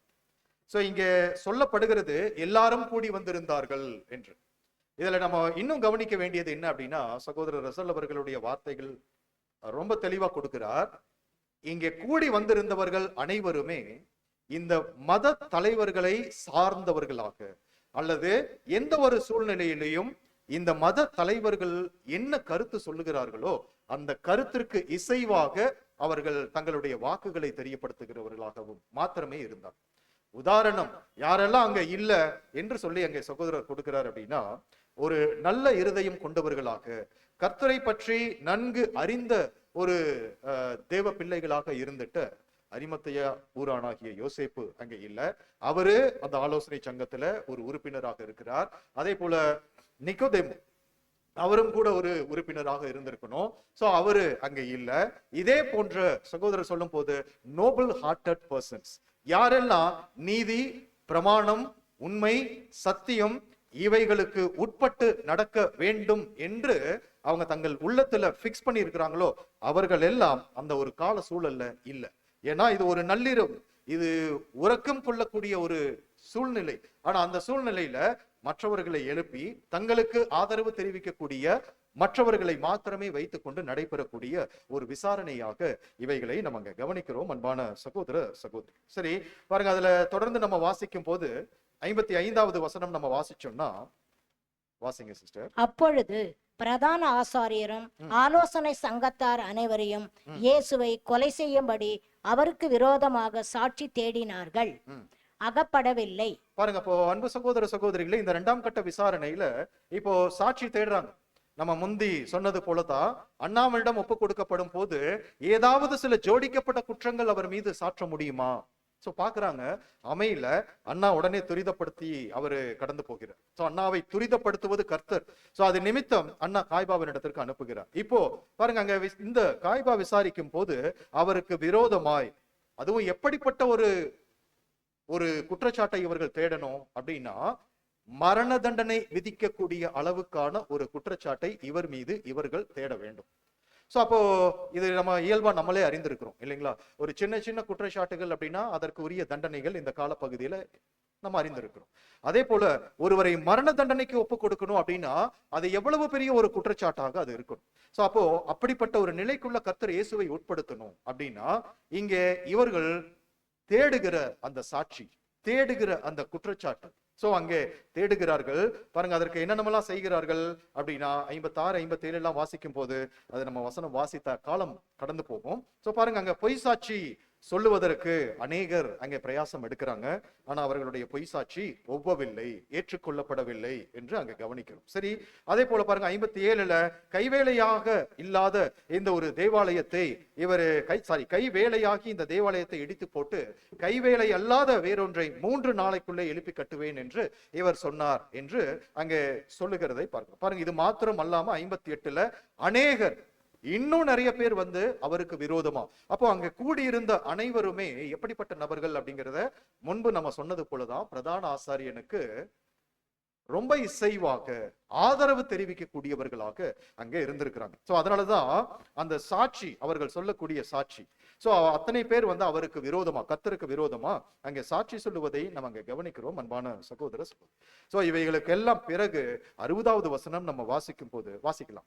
அப்பொழுது பிரதான ஆசாரியன் எழுந்து நடுவே நின்று இயேசுவை நோக்கி, இவர்கள் உனக்கு விரோதமாய் சொல்லுகிறதை குறித்து நீ ஒன்றும் சொல்லுகிறது இல்லையா என்று கேட்டான்.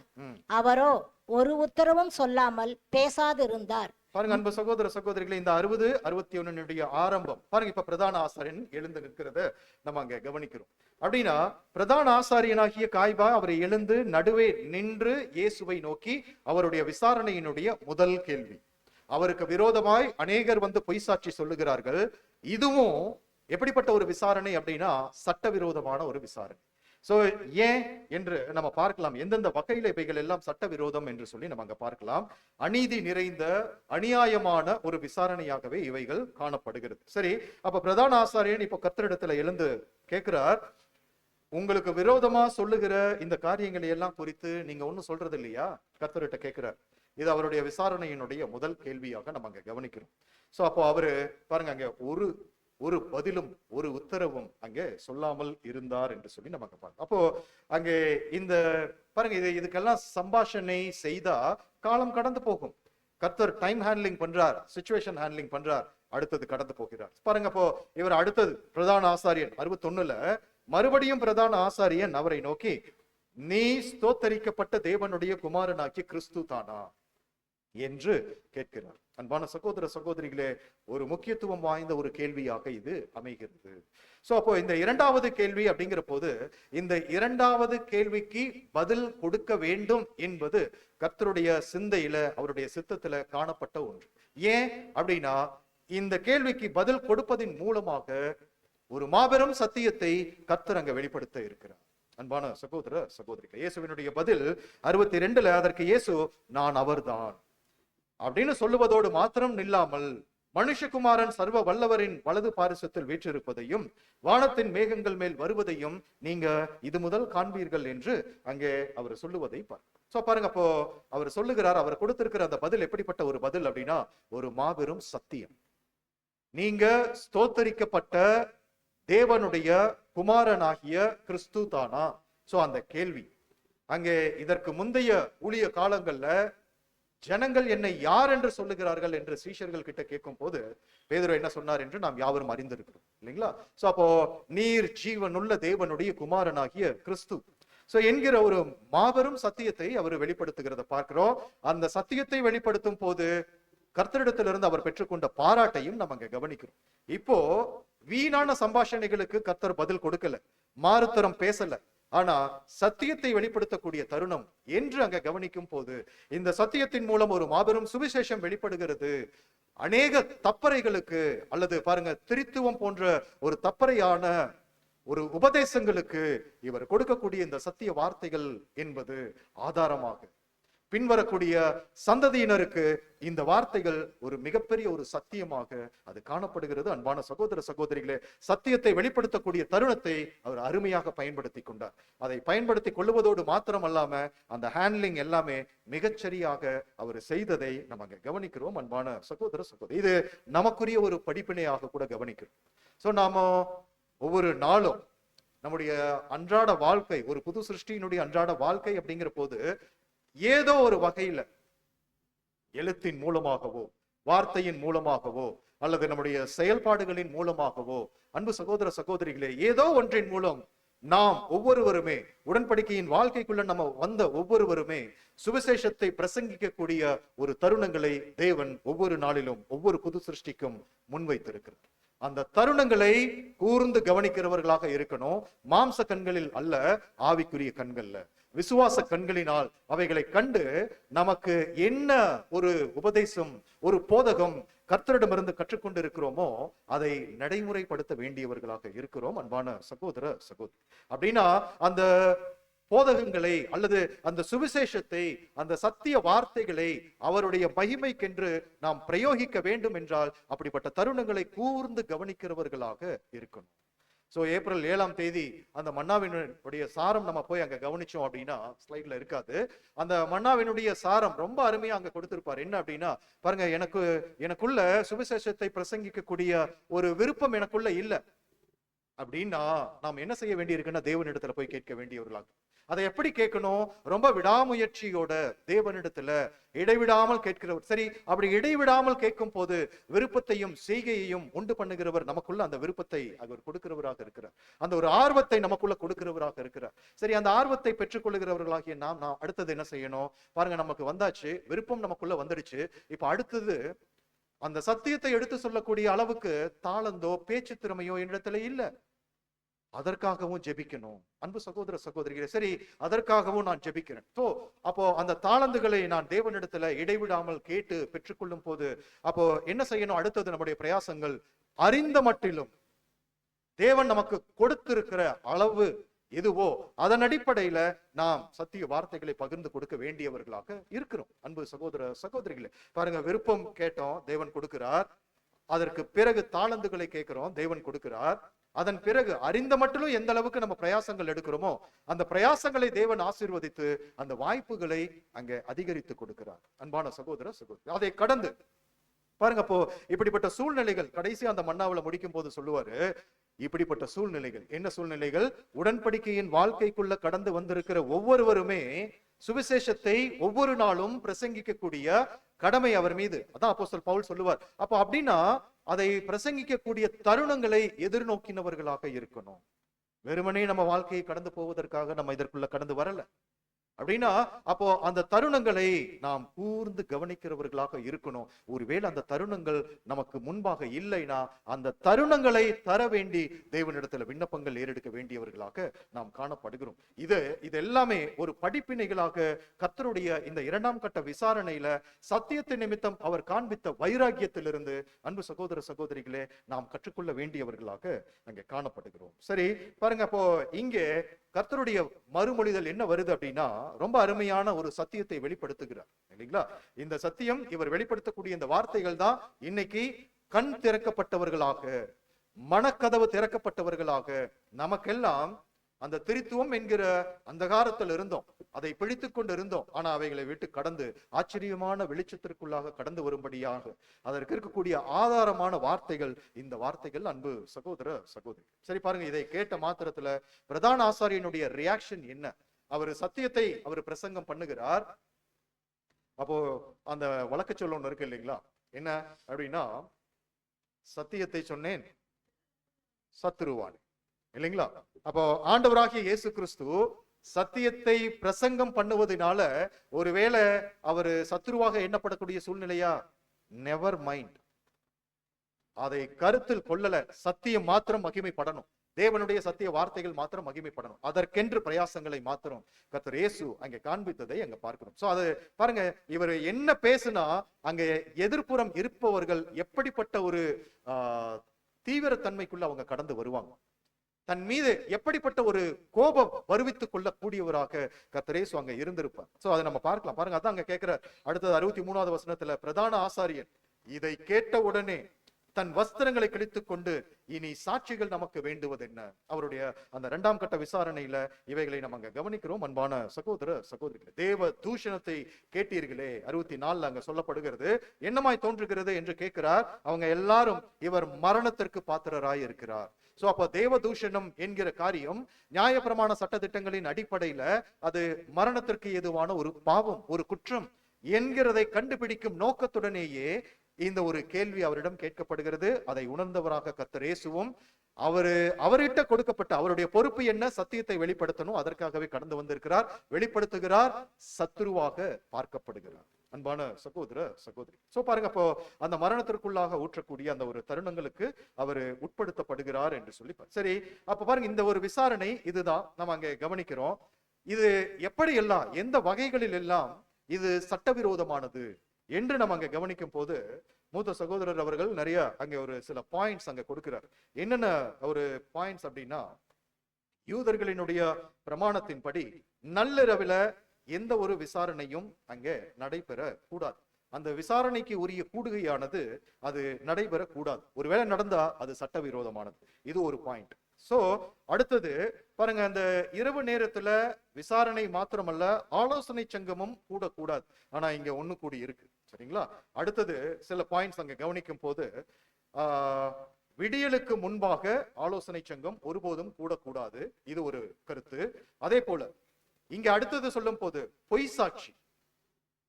இஸ்ரேல் ஜனங்களுக்கு, யூதர்களுக்கு விசேஷமாக யாத்திராகமம் 20ஆம் அதிகாரம் 16வது வசனம் 10 கற்பனைகளில் ஒன்றாக 9வது கற்பனையாக கொடுக்கப்பட்டிருக்கிறது, பொய் சாட்சி சொல்லாதிருப்பாயா.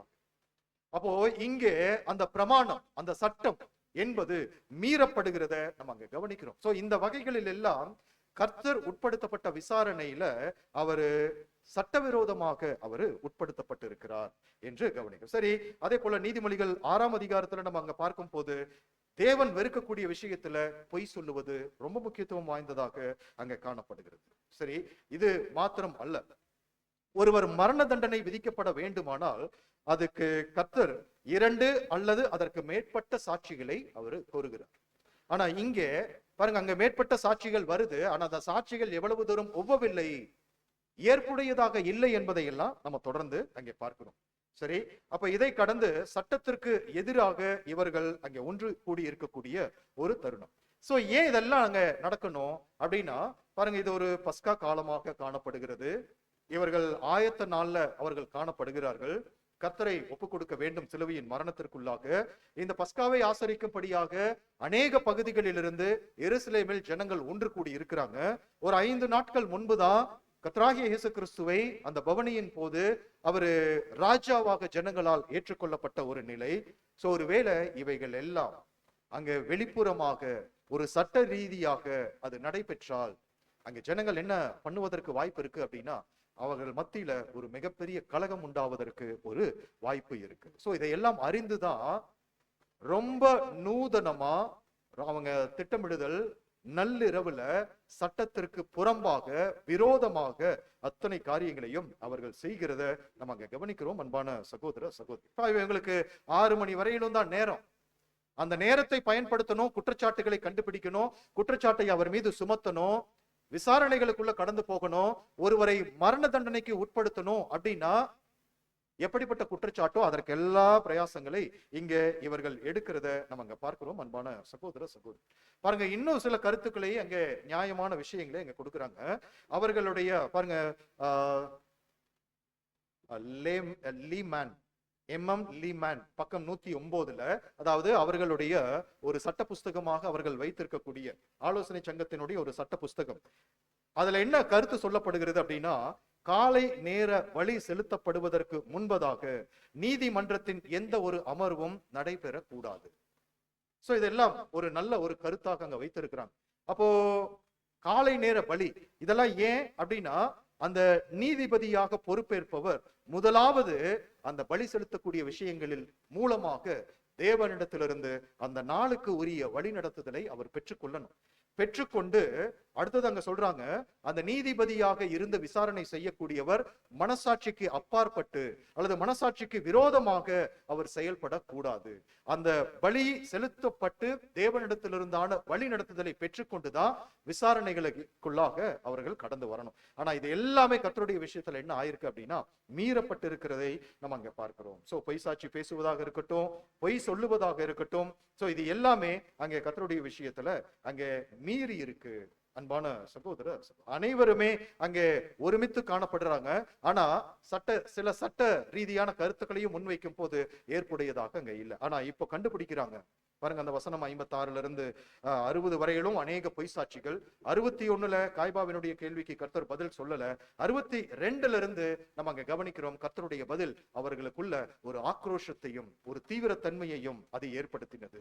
இதை ஏற்படுத்த வேண்டும் என்கிற நோக்கத்துடனேயே கர்த்தர் இந்த ஒரு பதிலை அவர்களுக்கு வெளிப்படுத்துகிறார். ஆனா அந்த பதிலானது ஒரு மாபெரும் சத்தியமாக அது அமைந்தது. அன்பான சகோதர சகோதரி, சரி, இவர் சொல்லக்கூடிய அல்லது இவர் வெளிப்படுத்தக்கூடிய இந்த ஒரு சத்தியத்தை முன்னிட்டு பிரதான ஆசாரியன் இடத்துல எப்படிப்பட்ட ஒரு ஆக்ரோஷம் அங்கே கடந்து வந்தது அப்படின்னா, அந்த பிரதான ஆசாரியன் ஜனங்களினுடைய ஆதரவை பெற வேண்டும், அங்கு கூடியிருக்கிறவர்களினுடைய ஆதரவை பெற வேண்டும் அப்படின்னா அவரு எது உச்சபட்சமா இருக்குமோ அந்த நிலையை அவர் கையாளுகிறார். என்ன, வஸ்திரங்களை கிழிக்கக்கூடிய ஒரு காரியத்தை அவர் செய்கிறத நமக்கு பார்க்கிறோம். இந்த வஸ்திரம் கிழிக்கக்கூடிய காரியம் பழைய ஏற்பாட்டுல நிறைய சம்பவங்கள்ல ராஜாக்கள் கிழிக்கக்கூடிய அந்த காரியம் இதெல்லாமே நம்ம அறிந்திருக்கிறோம் இல்லைங்களா? ஆனா இங்க பாருங்க, ஒருவேளை அது வரையிலும் அந்த பிரதான ஆசாரியன் செய்து கொண்டிருந்த விசாரணை ஒருவேளை பாரபட்சமோ அப்படின்ற ஒரு எண்ணத்தோடு இருக்கிறவர்கள் கூட இப்போ இவரு தேவ தூஷணத்தை கேட்டீர்களே அப்படின்னு சொல்லி வஸ்திரத்தை கிழிக்கும் போது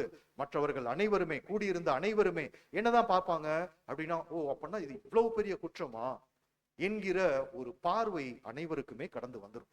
அதனாலதான் அங்க அனைவருமே கருத்தொருமித்தவர்களாக என்ன பண்றாங்க, இவர் மரணத்திற்கு பாத்திரராய் இருக்கிறார், தேவ தூஷணம் என்கிற ஒரு குற்றச்சாட்டை இவர் செய்து விட்டார் என்று அங்கே சொல்லுகிறதை நம்ம அங்க பார்க்கிறோம். அன்பான சகோதர சகோதரி, சரி, இதே போன்ற காரியங்கள் பாருங்க அங்க சகோதரர் சொல்லும் போது ரொம்ப அருமையா, இதே சூழ்நிலைகள், அநியாயமான, சட்டத்திற்கு மாறான, சட்டத்திற்கு புறம்பான காரியங்கள் இந்த கடைசி காலகட்டங்கள்ல திருச்சபை வகுப்பாராக பாத அங்கங்கள் உண்மைத்துவத்தை அல்லது சத்தியத்தை அவர்கள் பிரகடனப்படுத்தணும், பிரசங்கிக்கணும் அப்படின்னா இப்படிப்பட்ட ஒரு சூழ்நிலைகளுக்குள்ளாக அவர்கள் அனுமதிக்கப்படுவார்கள். சோ அப்படி அனுமதிக்கப்படும் போது கர்த்தர் எப்படியெல்லாம் ஹேண்டில் பண்ணியிருக்கிறார், எப்படியெல்லாம் சூழ்நிலைகளை கட்டுப்பாட்டில் வைத்து கையாண்டு இருக்கிறார், இவைகளை நம்ம கருத்தில் கொள்ள வேண்டியவர்களாக நாம் காணப்படுகிறோம். அன்பான சகோதர சகோதரி, சரி பாருங்க, இவைகளை கடந்து இந்த அன்னா மற்றும் காய்பா இவர்களை குறித்து சொல்லும் போது அங்க கூடுதலான ஒரு கருத்தாக சகோதரர் பிராங்க் ஷெல்யூ அவர்கள் சொல்லும் போது, இந்த அண்ணாவும் காய்பாவும் பாருங்க மத ரீதியான ஒரு தலைவர்கள் இல்லைங்களா? இவர்கள் இருவருமே அருமையா ஒரு வகுப்பாருக்கு நிழலாக இவங்க காணப்படுறாங்க. அண்ணா என்பவர் யாருக்கு நிழலாக காணப்படுகிறார் அப்படின்னா ஏதாவது கெஸ் இருக்குங்களா? பதில் நீங்களே சொல்லிடலாம். அண்ணாவுடைய செயல்பாடுகளை நம்ம கவனிக்கலாம், காய்பாவினுடைய செயல்பாடுகளை கவனிக்கலாம். இதுல இருந்து நம்ம ஏதாவது சொல்ல முடியுமா? மத ரீதியிலான பாடுபடுத்தல்கள், துன்புறுத்தல்கள், இந்த அண்ணா யாருக்கு நிழலாக இருக்கிறார் என்று சொல்லலாம். ஓகே, பெயர் சபை அமைப்புல தாய் அமைப்பாகிய போப்பு மார்க்கத்தை சகோதரர் அங்கே குறிப்பிடுகிறார். பட் அண்ணா அது போப்பு மார்க்கத்திற்கு யார் ஒரு நிழலாக இருக்கிறார் அப்படின்னா காய்பா. சோ அதே போல அண்ணா என்பவர் புரொட்டஸ்டன்ட் வகுப்பினருக்கு ஒரு நிழலாக அங்கே சகோதரர் பிராங்க் ஷெல்யூ அவர்கள் குறிப்பிடுவதை நம்ம அங்க பார்ப்போம். ஏன், எப்படி அப்படின்னா இது நம்ம அங்க கவனிக்கிறோம். அன்பான சகோதர சகோதரிகளே, யோவான் ஸ்நானகனுடைய விஷயத்துல நம்ம கொஞ்சம் கவனிச்சு பார்த்தோம் அப்படின்னா, எலியா முந்தி வர வேண்டியது பாடம் செகண்ட் வால்யூம்ல நம்ம கவனிச்சு பார்த்தோம்னா, அதுல அந்த யோவான் ஸ்நானகனுடைய சிரச்சேதம் இது எப்படி நிகழுது என்று நம்ம அறிந்திருக்கோம். இதற்கு 3 பேர் அங்க காரணமாகவும் அதை நிறைவேற்றுகிறவர்களாகவும் காணப்படுறாங்க இல்லைங்களா? சோ அதெல்லாம் நம்ம அறிந்திருக்கிறோம். யோவான் ஸ்நானகன் சிறைச்சேதம் பண்ணப்படுவதற்கு ஏரோது, ஏரோதியாள், ஏரோதியாளுடைய குமாரத்தியாகிய சலோமி இல்லைங்களா? சோ அப்ப அந்த தாய் அமைப்பு, சேய் அமைப்பு, அப்ப இவர்களுடைய செயல்பாடுகள் எப்படி இருக்குன்னு நம்ம கவனிச்சோம் அப்படின்னா, இந்த தாய் அமைப்பு இவர்கள் தான் பின்னிருந்து சகல திட்டமிடுதல்களையும் நடத்தக்கூடியவர்கள். சோ அப்போ இந்த போப்பு மார்க்கத்தினுடைய காரியங்கள், அந்த தாய் அமைப்பு, சோ அதான் நம்ம அங்க பார்க்கிறோம். அப்போ இங்கே நம்ம கவனிக்கிறோம் இந்த காய்பா பாருங்க 11ஆம் அதிகாரம், யோவான் 11ஆம் அதிகாரத்துல நம்ம கவனிக்கும் போது, ஜனங்கள் அனைவருக்காகவும் ஒரே மனிதன் மரித்து போவது நலமா இருக்கும் என்ற ஒரு தீர்க்க தரிசனத்தை யார் சொல்லுகிறார் அப்படின்னா இந்த காய்பா தான். அப்ப பின்னால் இருந்து இயக்குகிறவரும் திட்டமிடுகிறவரும் கர்த்தரை மரணத்திற்குள்ளாக ஒப்பு கொடுக்கிறவருமாக ஒரு முக்கிய காரணியாக இருக்கக்கூடியவர் இந்த காய்பா. சோ அப்ப இந்த காய்பா யாருக்கு ஒரு நிழல் அப்படின்னா அந்த போப்பு மார்க்கத்திற்கு. சோ அன்பு சகோதர அதே போல அண்ணா என்பவர் புரொட்டஸ்டன்ட் வகுப்பினருக்கு அப்படின்னா அந்த மிருகத்தின் சொரூபம். சோ அதான் நம்ம அங்க கவனிக்கிறோம். அப்ப இவர்கள் ஒரு போல கொஞ்சம் அதற்கு உடன்பட்டு அவர்களுடைய செல்வாக்கை பயன்படுத்தி, சோ அதுதான் நம்ம அங்க ஆரம்பத்துல பார்த்தோம்.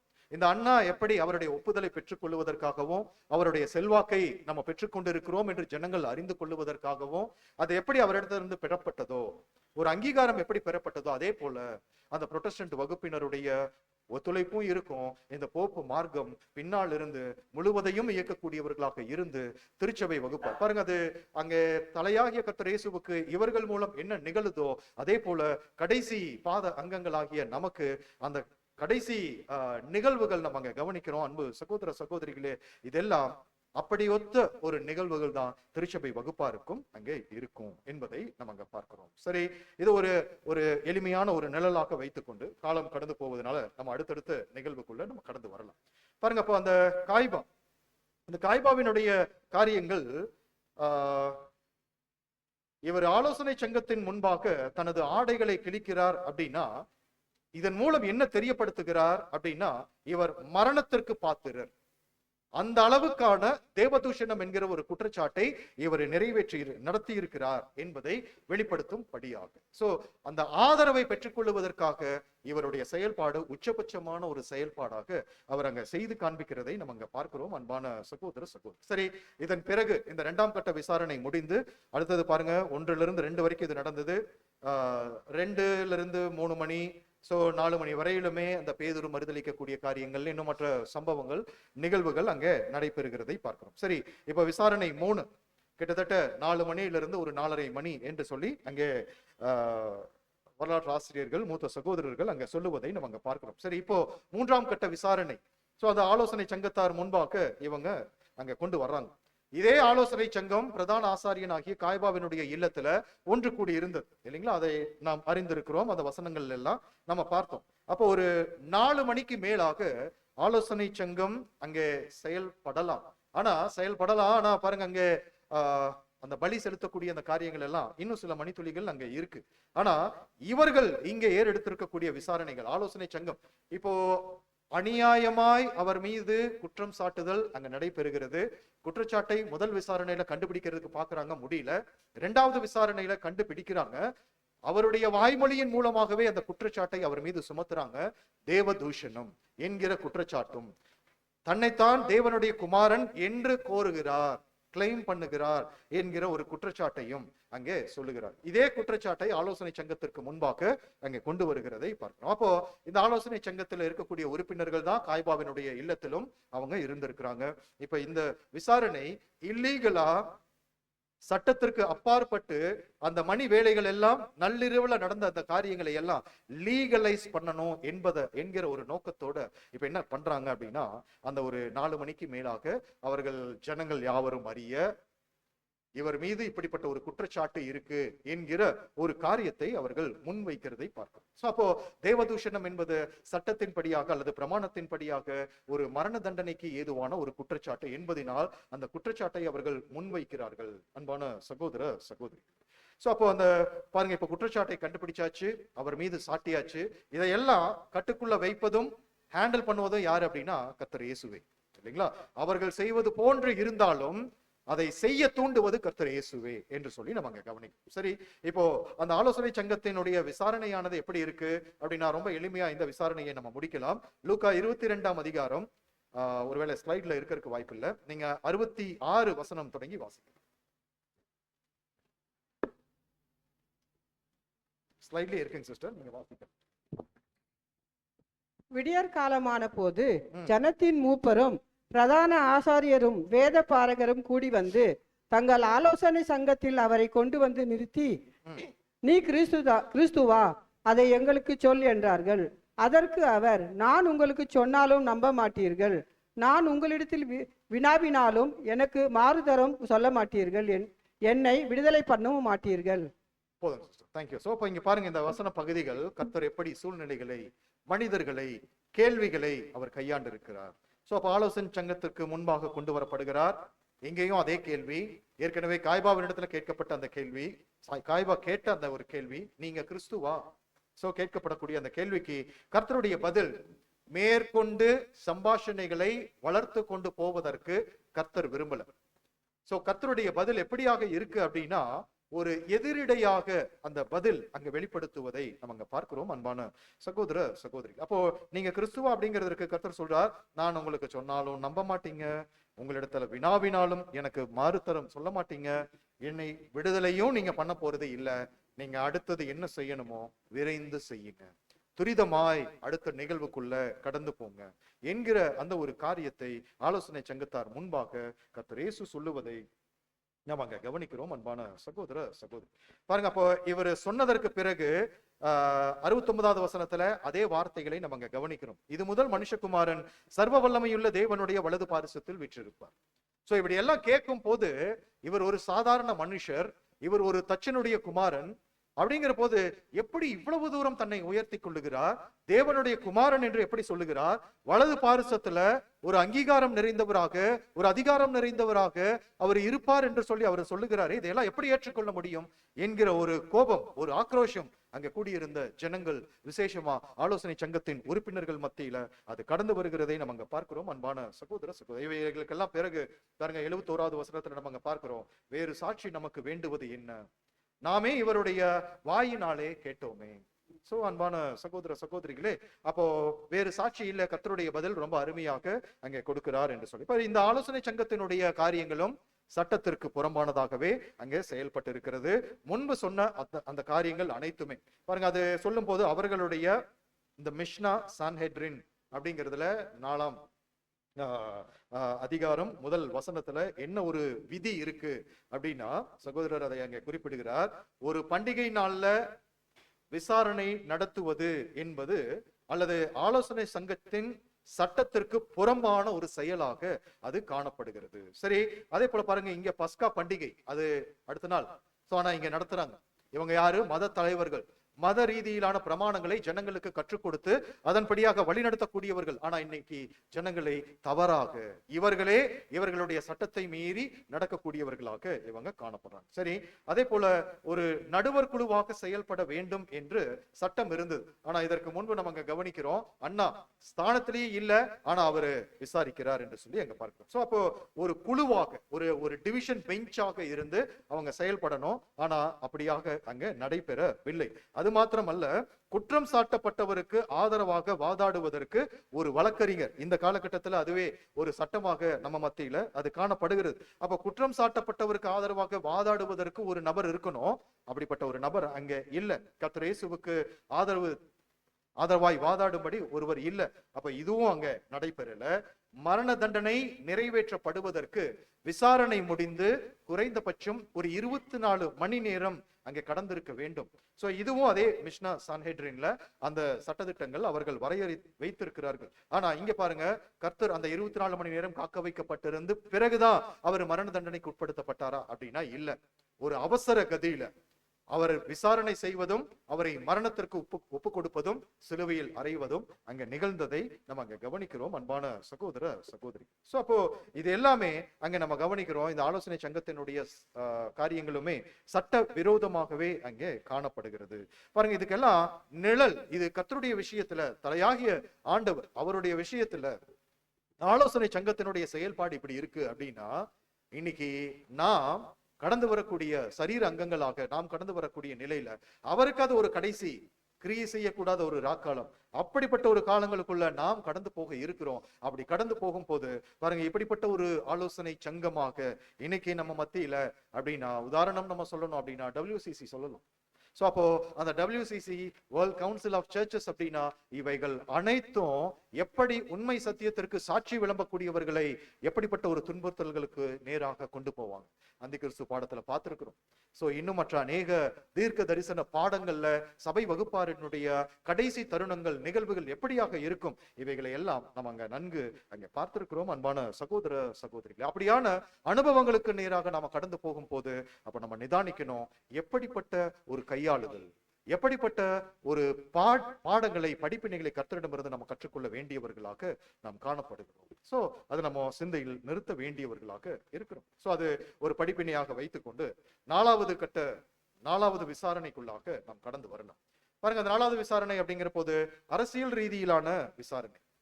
அரசியல் ரீதியில் விசாரணையில இது 1வது கட்டம். ஆனா விசாரணை 4. இப்போ ஆலோசனை சங்கம் முடிவு செய்துட்டாங்க. இல்லீகலா விசாரணை செய்து குற்றச்சாட்டை சுமத்தினவர்கள் லீகலைஸ் பண்ணி ஆலோசனை சங்கத்தின் முன்பு அதை குற்றச்சாட்டை தேவ தூஷணம், இங்க அந்த டிரான்ஸ்ஃபர்மேஷன்ஸ் நம்ம கவனிக்கணும். ஃபர்ஸ்ட் ஜோடிக்கப்பட்ட குற்றச்சாட்டை சுமத்துவதற்கு பாக்குறாங்க, நடைபெறல. அடுத்தது அந்த குற்றச்சாட்டை சுமத்துறாங்க, கர்த்தருடைய வாய்மொழியை கொண்டே தேவ தூஷணம், தன்னைத்தான் தேவனுடைய குமாரன் என்று கோருகிற அந்த விஷயத்தை அவர் மீது குற்றச்சாட்டாக சுமத்துறாங்க. ஆலோசனை சங்கத்தின் முன்பு அதை ஊர்ஜிதப்படுத்துறாங்க. இப்ப அடுத்தது 4வது இவைகளை கடந்து இந்த குற்றச்சாட்டை அடிப்படையாக வைத்துக்கொண்டு இப்போ பிலாத்துவிடம் அங்கே கொண்டு வரப்படுகிறார். சோ நேரம் மணி 5 மணி. சோ பிலாத்துவுக்கு முன்பாக அங்க கொண்டு வரப்படும் போது குற்றச்சாட்டு அப்படியே இப்போ டிரான்ஸ்ஃபார்ம் ஆகிறத நம்ம அங்க கவனிக்கிறோம். சோ இந்த குற்றச்சாட்டு தேவ தூஷணம் என்று சொல்லுவதோ அல்லது தன்னைத்தான் தேவனுடைய குமாரன் என்று அவர் அழைத்துக் கொள்ளுவதோ, அன்பான சகோதர சகோதரிகளே, இதெல்லாம் இந்த ஆளுகையில காணப்படக்கூடிய ஜனங்களுக்கு இது ஏமாத்திரம்.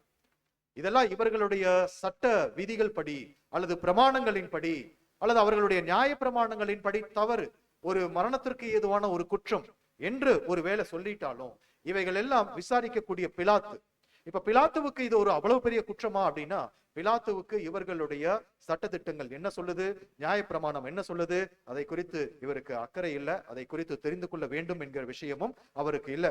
ரொம்ப நூதனமா விசாரித்து சொல்லணும்னா மாத்திரம்தான் அதற்குள்ள போவார். அப்படிதான் சகோதரர்கள் அங்கே கொடுக்குறாங்க. ஆனா இங்கே இப்போ இவருக்கு கொடுக்கப்பட்டிருக்கக்கூடிய சட்டதிட்டங்களின் அடிப்படையில இவர் மரண தண்டனைக்கு ஏற்புடையவரா என்பதை மாத்திரமே பார்க்கக்கூடிய ஒரு நபராக பிலாத்து அங்க இருந்தார். சோ அப்போ அந்த பிலாத்துவுக்கு முன்பான ஒரு குற்றச்சாட்டு அப்படிங்கிற போது இப்ப அந்த பழைய குற்றச்சாட்டுகள் அப்படியே டிரான்ஸ்ஃபார்ம் ஆகிறத நம்ம அங்க கவனிக்கிறோம். எப்படி டிரான்ஸ்ஃபார்ம் ஆகுது அப்படின்னா, நீங்க அது வசனம் வாசிக்கலாம். லூக்கா 23ஆம் அதிகாரம் முதல் வசனம். அது ஸ்லைட்ல இது வேற வசனம் இருக்கும், இது ஏற்புடைய வசனம் தான், பட் நம்ம இந்த வசனம் நம்ம எடுக்கலாம். லூக்கா 23:1. அவர்களுடைய கூட்டத்தார் எல்லாரும் எழுந்திருந்து அவரை பிலாத்துவினிடத்தில் கொண்டு போய், இவன் தன்னை கிறிஸ்து எண்ணப்பட்ட ராஜாவென்றும் ராயருக்கு வரி கொடுக்க வேண்டியதில்லை என்றும் சொல்லி ஜனங்களை கலகப்படுத்தி கண்டோம் என்று அவர் மேல் குற்றம் சாட்ட தொடங்கினார்கள். Okay, thank you sister. சோ இந்த 2 வசனம் நம்மளுக்கு ரொம்ப தெளிவாக அந்த கருத்துக்களை கொடுப்பதை பார்க்கலாம். பாருங்க, இப்போ இதுவரையிலும் 3 கட்ட விசாரணையில அவர் மீது சுமத்தப்பட்ட குற்றச்சாட்டு 1 இல்லைங்களா? சோ இப்போ அவர் மீது சாட்டப்படக்கூடிய குற்றச்சாட்டு வேறு. பிலாத்து கிட்ட கொண்டு வரப்படும் போது தேவ தூஷணம் என்றோ தன்னைத்தான் தேவனுடைய குமாரன் என்று அவர் கோருகிறார் என்றோ அவர் முன்பாக வைக்கல. இங்க 23:2 நம்ம பார்க்கும் போது இவர் தன்னை கிறிஸ்து எண்ணப்பட்ட ராஜா. சோ இவர்கள் விசாரிக்கும் போது, நீர் ஸ்தோத்தரிக்கப்பட்ட தேவனுடைய குமாரனாகிய கிறிஸ்து தானா? இதுதான் இவர்களுடைய விசாரணை. ஆனா இங்கே அவர் இடத்துல சொல்லும் போது தன்னை கிறிஸ்து எண்ணப்பட்ட ராஜா. சோ ராஜா என்றும் ராயருக்கு வரி கொடுக்க வேண்டுவதில்லை என்றும் சொல்லி, சோ இவர் தன்னை ராஜா என்று அழைத்துக் கொள்ளக்கூடிய ஒரு குற்றம் முதல். 2வது, ராயருக்கு வரி கொடுக்க வேண்டுவதில்லை என்று சொல்லக்கூடிய 2வது குற்றம். 3வது, இவைகளை எல்லாம் சொல்லி ஜனங்களை கலகம் ஏற்படுத்தக்கூடிய ஒரு நபராக இவர் காணப்படுகிறார் என்று சொல்லி இவர் மீதான குற்றச்சாட்டை ஒரு ஆளுகையில் இருக்கக்கூடியவர் எப்படிப்பட்ட ஒரு குற்றச்சாட்டை அவர் மீது சொன்னா அவங்க ஏற்றுக்கொள்ளுவார்களோ அப்படிப்பட்ட ஒரு குற்றச்சாட்டுகளை அவர் மீது அடுக்குகிறார்கள் என்று சொல்லி நம்ம அங்க பார்க்கிறோம். அன்பான சகோதரர் பாருங்க, அப்போ ஒரு பிலாத்து அப்படிங்கிற அந்த ஒரு நபர், அவரு ரொம்ப ஒரு கொடூரமான ஒரு நபராக, ஒரு தண்டனை கொடுப்பதுல ரொம்ப ஒரு தீவிரமான ஒரு நபராக இருக்கக்கூடியவர் தான், விசாரணையில எல்லாம் பயங்கரமா இருக்கக்கூடிய ஒரு நபர் தான். ஆனா பிலாத்து பாருங்க, இங்க கர்த்தரை விசாரிக்கும் போது எப்படியாக அவர் விசாரிக்கிறார். பாருங்க, இப்போ அங்க அவர் 23:3 நம்ம பார்த்தோம் அப்படின்னா, நீங்க யூதருடைய ராஜாவா என்று கேட்கிறார். சோ அப்போ கர்த்தர் சொல்றார் பதில், ஆமா நீங்க சொல்லுகிறபடிதான். இந்த இடத்துல பதில் சொல்றார் இல்லைங்களா? சோ அதே போல அவரு அடுத்த வசனத்துல நம்ம பார்க்கும்போது, அப்பொழுது பிலாத்து பிரதான ஆசாரியரையும் ஜனங்களையும் நோக்கி, இந்த மனுஷனிடத்துல ஒரு குற்றத்தையும் காணேன், நீங்க யூதருடைய ராஜாவா அப்படின்னு தான் பிலாத்துவினுடைய கேள்வி. அதற்கு கர்த்தர் ஆம் என்று அங்க சொல்லுகிறார். ஏன்னா பாருங்க, இவர் தன்னை ராஜா என்று சொல்லுகிறார் அப்படின்னா அந்த குற்றச்சாட்டை எப்படி அங்கே அவர்கள் இடத்துல திரித்து சொல்லுவதற்கு வாய்ப்பு இருக்கு அப்படின்னா, இவர்களே அந்த மத தலைவர்களை என்ன பண்றாங்க, ராயர் தான் எங்களுக்கு ராஜா. சோ அந்த ரோம சக்கரவர்த்தி ஆகிய ராயர் தான் எங்களுக்கு ராஜா. ஆனா இவர் தன்னை இந்த ஜனங்கள் மீது ராஜாவாக அவர் ஏற்படுத்தி கொண்டார், அவர் காட்டிக்கொள்ளுகிறார். ஒருவேளை இது ராயருக்கு தெரிந்தா அது சட்டவிரோதமாக அது மாறும். சோ இவைகளை எல்லாம் அங்க ஜனங்கள் மத்தியில சொல்லுவதும் அங்கே இங்கே பிலாத்து கிட்ட சொல்லுவதும் இவர்களுடைய காரியமாக அங்கே நம்ம கவனிக்கிறோம். அன்பான சகோதர சகோதரி, சோ அது மாத்திரம் அல்லாம பாருங்க, இங்க இப்போ தேவ தூஷணம் என்கிற ஒரு குற்றச்சாட்டு தேச துரோகம் என்கிற ஒரு குற்றச்சாட்டாக அது மாற்றப்படுகிறதை நம்ம அங்க பார்க்கிறோம். சோ அந்த லூக்கா 23:2 அந்த வசனங்கள் நம்ம பார்த்தோம் இல்லைங்களா? மக்களை திசை திருப்பி வரி செலுத்து. அப்ப இது எல்லாமே சரியான ஒரு குற்றச்சாட்டு அப்படின்னா அது கூட இல்ல. சோ அது கூட இன்னும் மற்ற வசன பகுதிகள் நம்ம பார்க்கும்போது கர்த்தர் தன்னை குறித்து தன்னோடு இருந்தவர்களுக்காக வரி செலுத்துவதில் எவ்வளவு தூரம் கருத்தாக இருந்தார். மீனினுடைய வாயிலிருந்து எடுத்து கொண்டு வந்து அந்த வெள்ளி பணத்தை எப்படி அந்த வரி செலுத்த வேண்டும் என்கிற காரியத்திற்கு ஒரு மாதிரியாக கர்த்தர் இருந்தார். ஆனா இவர்கள் இங்க சொல்லக்கூடிய விஷயம், வரி செலுத்த வேண்டாம் என்று சொல்லி இவர் ஜனங்கள் மத்தியில உபதேசம் பண்ணி கலகம் ஏற்படுத்துகிறார் என்று இவர் மீது குற்றச்சாட்டை தேச துரோக ஒரு குற்றச்சாட்டாக மாற்றுகிறார்கள். அன்பான சகோதர சகோதரி, சோ இது இவர்கள் சாட்டக்கூடிய குற்றச்சாட்டுகள், இந்த விசாரணையுமே அங்க நம்ம கவனிக்கிறோம். அது யூத மற்றும் ரோமானிய சட்டங்களின் அடிப்படையில இந்த விசாரணையும் அது சட்டவிரோதமாகவே அங்க நடைபெற்றது. சோ அது மாத்திரமல்ல, இந்த பிலாத்து விசாரிக்கும் போது, கர்த்தரிடத்துல விசாரிக்கும் போது அவர் அநேக முறை பாருங்க, அடுத்த 6வது கட்ட விசாரணையில சொல்லும் போதும் அநேக முறை பிலாத்து சொல்லக்கூடிய விஷயம் என்ன, சொல்லக்கூடிய வார்த்தை என்ன? இந்த மனுஷனிடம் நான் ஒரு குற்றத்தையும் காணேன், நீங்களே கொண்டு போய் உங்களுடைய பிரமாணங்களின்படி தண்டித்துக் கொள்ளுங்க.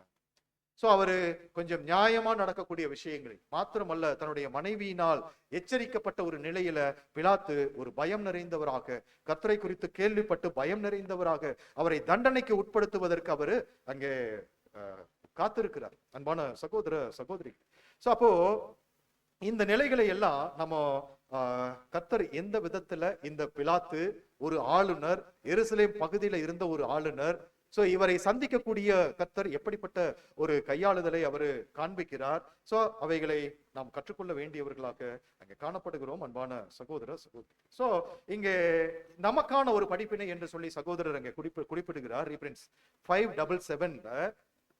சோ அங்க சொல்றாரு, இங்கே கர்த்தர் இயேசு சத்தியத்திற்காக துணிந்து நிற்கக்கூடிய ஒரு சூழ்நிலை. ஏன்னா தெய்வீக திட்டத்தின் படியாக தான் மரணத்திற்குள்ளாக ஒப்பு கொடுக்கப்பட வேண்டும். நிழல் நிறைவு பெறுகிறது. அந்த நிறைவு பெற்ற பிறகு தான் நிஜ பஸ்கா ஆட்டுக்குட்டியாக மரிக்க வேண்டிய ஒரு கால சூழல் இல்லைங்களா? அப்போ சத்தியத்திற்காக துணிந்து நிற்கக்கூடியவராக கர்த்தர் இயேசு காணப்படுகிறார். சோ அப்போ அப்படிப்பட்ட ஒரு சூழ்நிலையில பாருங்க, இது நமக்கான ஒரு படிப்பினையாக சகோதரர் கொடுக்கிறார். சத்தியத்திற்காக துணிந்து நிற்கக்கூடிய வீரர்களை பெயரளவுக்கே சார்ந்து இருக்கக்கூடிய பெரும்பான்மையான ஜனங்கள் எப்போதும் எதிரிகளாகவே அங்கே கருதி வந்திருக்கிறார்கள். சோ இது கர்த்தருடைய விஷயத்துல நடந்தது, இது நம்முடைய விஷயத்திலையும் இப்படியாகவே இருக்கும். எப்போ, எந்த சூழ்நிலையில அப்படின்னா, சத்தியத்திற்காக துணிந்து நிற்கக்கூடிய வீரர்களாக இருக்கும் போது. அன்பு சகோதர சகோதரிகளே, அப்போ இது நம்ம கற்றுக்கொள்ளக்கூடிய ஒரு பாடம். ஏற்கனவே கர்த்தர் கொடுத்துட்ட பதில்ல சத்தியத்தை எவ்வளவு தூரம் முக்கியத்துவப்படுத்தினார். அதை பிரசங்கிக்கணும் அப்படின்னா அதை பிரசங்கிக்க துணிந்தவராக அவர் காணப்பட்டார் இல்லைங்களா? சோ அதே போல பாருங்க, அடுத்தது சொல்றாரு, தப்பறையான கருத்துக்கள் பிரபலமான வடிவங்களில் வரும் போது அவற்றை எதிர்த்து நிற்க முயலும் அனைவரும் இதே போன்ற நிந்தனையை சுமக்க தயாராக இருக்க வேண்டும். இதுதான் நமக்கான ஒரு காரியம், அன்பு சகோதர சகோதரி. சோ அப்போ அது மாத்திரம் அல்லாமல் பாருங்க, அங்க ரீஃபரன்ஸ் 3369 சொல்றார், திருச்சபைக்குரிய அனுபவங்களில் இறுதி நிகழ்வுகளில் சிலர் தேவ தூஷணக்காரர்களாக முத்திரையிடப்படுவாங்க.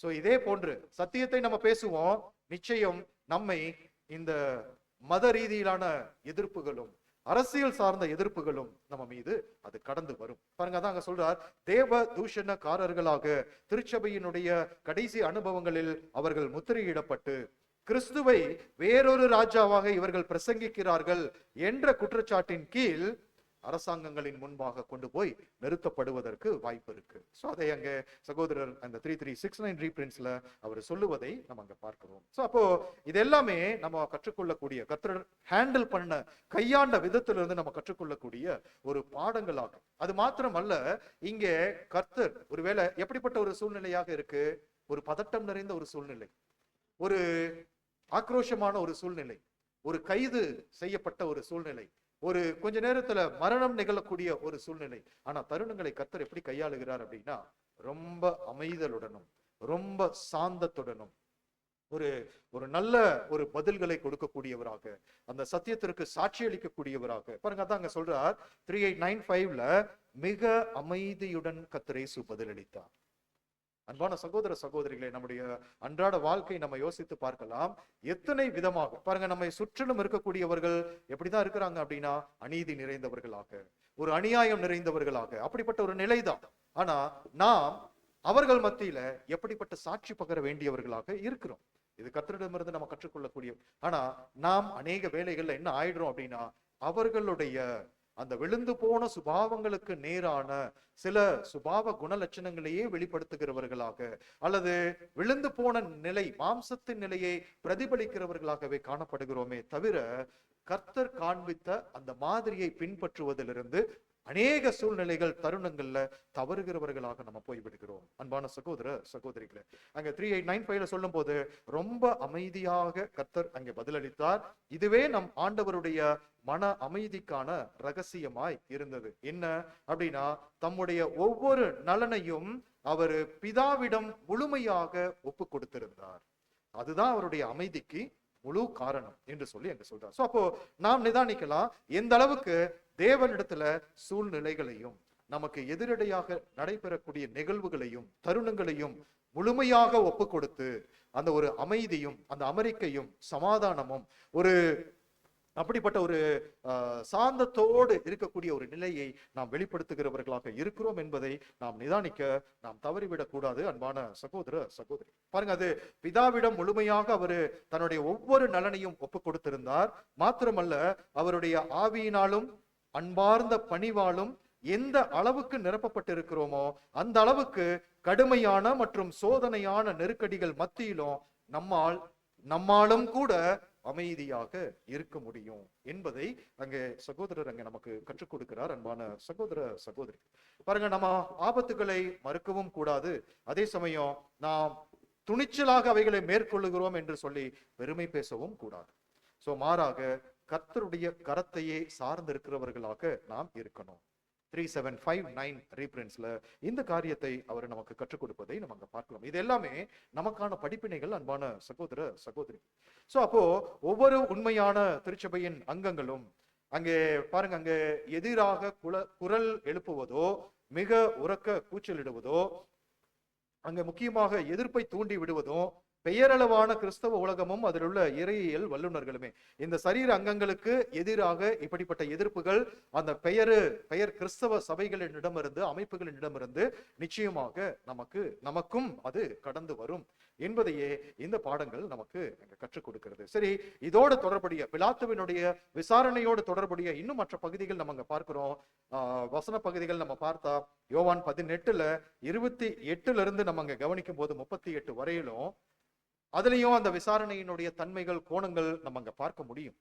பாருங்க, அங்க பிலாத்துக்கிட்ட ஒப்பு கொடுத்த பிறகு இவங்க கேட்கிறாங்க, இப்ப அந்த குற்றச்சாட்டுகளை நம்ம பார்த்துட்டோம், இவர் என்ன குற்றம் செய்தார் பிலாத்து கேட்கிறார். இவர்களுடைய பதில், அந்த பிரதான ஆசாரியர்கள் மற்றவர்களுடைய பதில், இவர் குற்றவாளியா இராவிட்டால் இவரை உங்களிடத்துல நாங்க ஒப்பு கொடுத்திருக்க மாட்டோம். ரொம்ப எளிமையா பதில் சொல்றாங்க. அதாவது, மேற்கொண்டு விசாரிக்காதீங்க, இவர் குற்றவாளி, எங்களுக்கு தெரியும், எங்களுடைய பிரமாணங்களின்படி இவர் குற்றவாளி, அதனால இவருக்கு தண்டனை கொடுங்க, இதைத்தாங்க சொல்றாங்க. ஆனா பிலாத்து மீண்டுமாக கர்த்தருடைய முகம், கர்த்தருடைய அமைதி, கர்த்தருடைய சுபாவம், அவருடைய தாழ்மை, அவர் வெளிப்படுத்தக்கூடிய அந்த குணலட்சணங்கள், சோ அந்த சாந்தம், சோ இது எல்லாத்தையும் அவர் பார்க்கும்போது, இந்த மனுஷனா குற்றவாளி, இந்த மனுஷன் மீது என்ன குற்றம் சாட்டுகிறீர்கள், இவரிடத்துல நான் ஒரு குற்றத்தையும் காணேன், மீண்டுமாக அவர் அங்க சொல்லுவதை அங்க கவனிக்கிறோம். அன்பான சகோதர சகோதரி, அப்போ அங்க பாருங்க, இந்த பிலாத்துவினுடைய விசாரணையின் போதும் அங்கே அவர் இடத்துல, நீங்க யூதருடைய ராஜாவா? ஆமா, நான் ராஜா தான் சொல்லுகிறார். நான் சத்தியத்தை குறித்து சாட்சி கொடுப்பதற்காக வந்தேன். சோ அங்க சொல்லுகிறார். அப்போ சத்தியத்தை குறித்து எங்கெங்கே எல்லாம் சாட்சி கொடுக்கணுமோ தவறாமல் அந்த தருணங்களை பயன்படுத்துகிறவராக கர்த்தர் இயேசு காணப்பட்டிருக்கிறார். அன்பான சகோதர சகோதரி, அப்போ அங்கே பாருங்க, அங்கே இதெல்லாம் விசாரணை கடந்து போயிட்டு இருக்கும் போது, இந்த 4ஆம் கட்ட விசாரணையில நடுவுல ஒருத்தர், இவர் கலிலேயா தொடங்கி சகல பகுதிகளிலும் ஜனங்கள் மத்தியில போய் உபதேசம் பண்ணி, ஜனங்கள் மத்தியில கலகம் ஏற்படுத்தி, வரி செலுத்தக்கூடாது, தன்னை ராஜா என்று பிரசங்கம் பண்ணி, சோ இதெல்லாம் கலகம் ஏற்படுத்துகிறவராக காணப்படுகிறார். சோ அப்போ கலிலேயா தொடங்கி இவர் இப்படி எல்லாம் செய்கிறார் என்று கேள்விப்பட்ட மாத்திரத்துல பிலாத்துவினுடைய விசாரணையின் போது இவரிடத்துல ஒரு குற்றத்தையும் பார்க்கவில்லை. ஆனா கலிலேயா என்கிற வார்த்தையை கேட்ட உடனே ஒரு துருப்பு வார்த்தையாக, ஒரு திறவுகோல் வார்த்தையாக அங்க பிலாத்து பிடித்துக்கொண்டு ஓ இவர் கலிலேயரா என்கிற கேள்வியை கேட்டு, அது என்னுடைய சரௌண்டிங்ல இல்ல, என்னுடைய கண்ட்ரோல் கீழாக இல்ல, என்னுடைய கட்டுப்பாட்டில் இருக்கிற அந்த தேசாந்திர பகுதியாக அது இல்ல என்பதை சொல்லி, அப்ப வந்திருக்கக்கூடிய எருசலேமுக்கு கடந்து வந்திருக்கக்கூடிய ஏரோதுவின் இடத்திற்கு அவர் அனுப்பி விடுகிறார் என்று சொல்லி அங்க பார்க்கிறோம். அன்பான சகோதர சகோதரிகள் பாருங்க, அப்ப ஏரோதுவின் இடத்திற்கு அனுப்பப்படும் போது இந்த விசாரணை ரொம்ப எளிமையாக முடிக்கலாம். 5வது விசாரணை, ஆனா அரசியல் சார்ந்த விசாரணையில 2வது கட்டம். சோ ஒரு 5:30 மணி ஆகி இருக்கலாம்.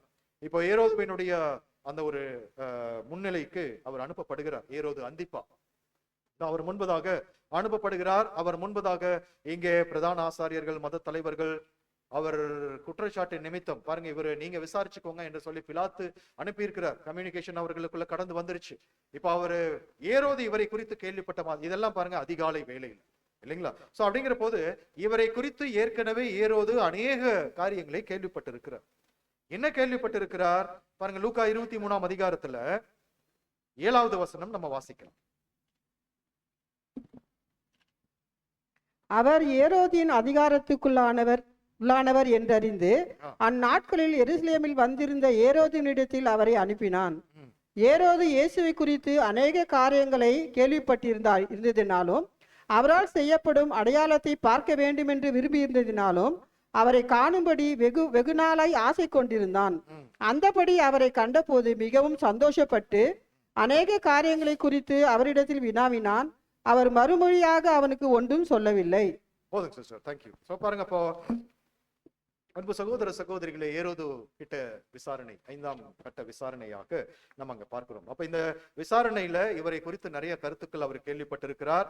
அந்த அடையாளங்கள், வல்லமையான செயல்கள், கர்த்தர் செய்திட்ட அற்புதங்கள், சோ இவைகளை எல்லாம் நிறைய கேள்விப்பட்டிருக்கிறார். ரொம்ப ஆர்வம் ஆயிட்டார், கர்த்தர் இயேசுவை பார்க்க வேண்டும் என்று ரொம்ப ஆர்வம், ரொம்ப நாளா காத்துட்டு இருக்கிறார். சூழ்நிலை அருமையா அங்க கடந்து வந்திருக்கு. இயேசு கிறிஸ்துவே அவரு பிலாத்துவின் மூலமாக அனுப்பப்பட்டிருக்கிறார்.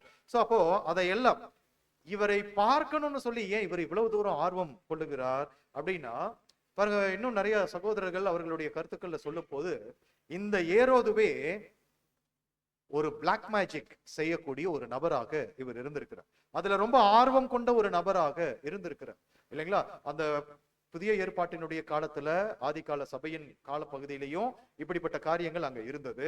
அதே போல எகிப்தை விட்டு அவர்கள் கடந்து வரணும் அப்படின்னா மோசே போய் மீட்டெடுக்கும் போது அந்த மாய வித்தைக்காரர்கள் பார்வோன் முன்னிலையில எப்படிப்பட்ட மந்திர வித்தைகள் செய்தாங்க.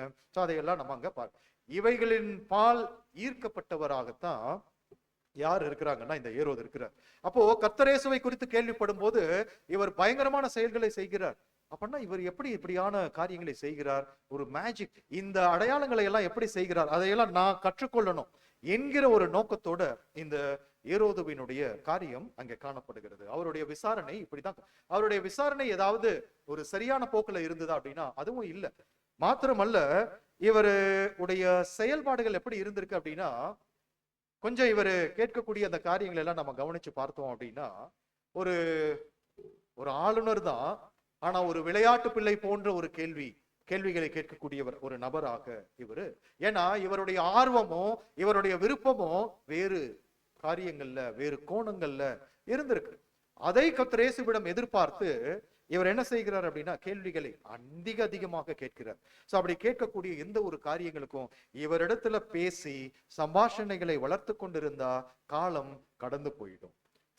தான் பிக்ஸ் பண்ண அந்த டைம் கிளாக் அதுல இருந்து டீவியேட் ஆயிடும். சோ அதனால கர்த்தர் இயேசு எந்த விதமான ஒரு மறுமொழிதலையும் அங்கே ஏரோது கிட்ட அவர் கொடுக்கல என்று சொல்லி நம்ம கவனிக்கிறோம். அன்பான சகோதர சகோதரிகளே, சரி, இப்படி கடந்து வரும் போது பாருங்க, தன்னை அந்த வேலைக்குள்ளாக முழுமையாக ஊற்றி கொண்டவர், அந்த சூழ்நிலைகளை கையாளுகிறவர், அங்க இருக்கக்கூடிய ஆளுநரை கையாளக்கூடிய கர்த்தர் இயேசு அமைதியாக இருக்கிறார். எந்த பதிலும் கொடுக்கல. அதனுடைய தாற்பயம் என்ன அப்படின்னா, அடுத்த கட்டத்திற்கு நேராக என்னை தீவிரப்படுத்துங்க, துரிதப்படுத்துங்க, காலம் கடந்து போகிறது என்று இன்டைரக்டா அவர் சொல்லுவது போன்ற ஒரு செயல்பாட்டையே அவர் காண்பிக்கிறார். அன்பான சகோதர சகோதரி, இதற்கு ஏரோது எந்த பதிலும் வரல அப்படிங்கிற போது அவருடைய ஆக்ரோஷம் எப்படி இருக்கும்? தான் ஒரு ஆளுநர், இவரை குறித்து நிறைய கேள்விப்பட்டிருக்கிறார். இவரை குறித்து கேள்விப்படும் போதே இதற்கு 1 வருஷம் முன்புதான் யோவான் ஸ்நானகனை சிறைச்சேதம் பண்ணியிருக்கிறார் இல்லைங்களா?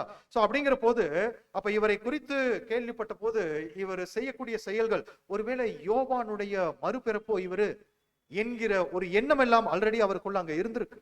அன்பு சகோதர சகோதரிகளே, சகோதரரும் அதை அங்க வெளிப்படுத்துகிறார், அவருடைய வார்த்தைகள்ல அதை தெரியப்படுத்துகிறார். சோ ஆனா பாருங்க, அங்க ஏசாயா 53:7 நம்ம பார்க்கிறது போலதான், அவர் ஒடுக்கப்பட்டார், துன்புறுத்தப்பட்டார், மயிர் கத்தரிக்கிறவனுக்கு முன்பாக சத்தமிடாத இருக்கிற ஆட்டை போல அவர் அமைதியா இருந்தார், வேற எதையும் பேசுவதற்கு அவர் முற்படல என்று சொல்லி நம்ம அங்க பார்க்கிறோம். அன்பான சகோதர சகோதரிகள், சோ அப்போ பேசுவதற்கு ஒரு காலம் உண்டு, பேசாமல் இருப்பதற்கு, மௌனம் காப்பதற்கு ஒரு காலம் உண்டு. சோ சூழ்நிலைகளை அவர் தனது கட்டுப்பாட்டில் வைத்திருந்த ஆண்டவர் அந்த உரிமையை அருமையாக பயன்படுத்தினார். தான் அமைதி காக்க வேண்டும் என்பது அவருக்கு ஆன உரிமையாக அது இருந்தது. அந்த உரிமையை அருமையாக அவர் பயன்படுத்துகிறவராக காணப்பட்டார். அன்பான சகோதர சகோதரி, சோ அது அவருடைய மௌனமே சந்தேகத்திற்கு இடமின்றி அவருடைய வலிமையான ஆயுதமாய் அந்த நேரத்துல அங்க காணப்பட்டது. சோ இதெல்லாம் கர்த்தரிடமிருந்து நம்ம கற்றுக்கொள்ளக்கூடிய ஒரு பாடங்கள். சரி, ஏரோதுவினுடைய விசாரணை அதோடு நிறைவு செய்து அவர் என்ன பண்ணுகிறார்னா, மீண்டும் பிலாத்துவினிடம் அனுப்புகிறார். 6வது விசாரணை. அந்த விசாரணையில 3ஆம் கட்டம், அரசியல் ரீதியான விசாரணையில 3வது கட்டம். நேரம் மணி 6 ஆயிடுச்சு. மீண்டும் பிலாத்துவுக்கு முன்பாக கர்த்தர் இயேசு கொண்டு வரப்படுகிறார். அதே போல மீண்டுமாக இவர் மீது சாட்டப்பட்ட அந்த குற்றச்சாட்டு ஏற்கனவே அவர் மீது சாட்டப்பட்டதுதான் தேச துரோகம் என்கிற ஒரு குற்றச்சாட்டு. சரி, அதே போல பிலாத்துவும் நிறைய முயற்சிகள் செய்யறார். ஒருவேளை அடித்து விட்டுடலாம், அல்லது சிறைச்சாலையில உட்படுத்தலாம், அல்லது யாராவது ஒருத்தரை பண்டிகை தோறும் உங்களுக்கு விடுதலை பண்ணுவது ஒரு காரியம் உண்டு, அது நிமித்தம் நான் இவரை உங்களுக்காக இந்த வருஷம் நான் விடுதலை பண்ணிட்டு போறேன். சோ இப்படி பிலாத்துவினுடைய செயல்பாடுகள் கர்த்தருக்கு ஆதரவாக இருக்கும்படி நிறைய அவர் பார்த்து கொண்டார். ஆனா அன்பு சகோதர சகோதரிகளை இங்க சொல்லும் போது 6ஆம் மணி நேரம், 6வது சட்ட, அதாவது 6ஆம் மணி நேரம் அப்படின்னா 6 மணி, 6வது சட்ட விசாரணை, சரிங்களா? அதே போல இயேசு நிரபராதி என்று அது வரையிலும் பிலாத்து 6 முறை சொல்லி இருந்தார்.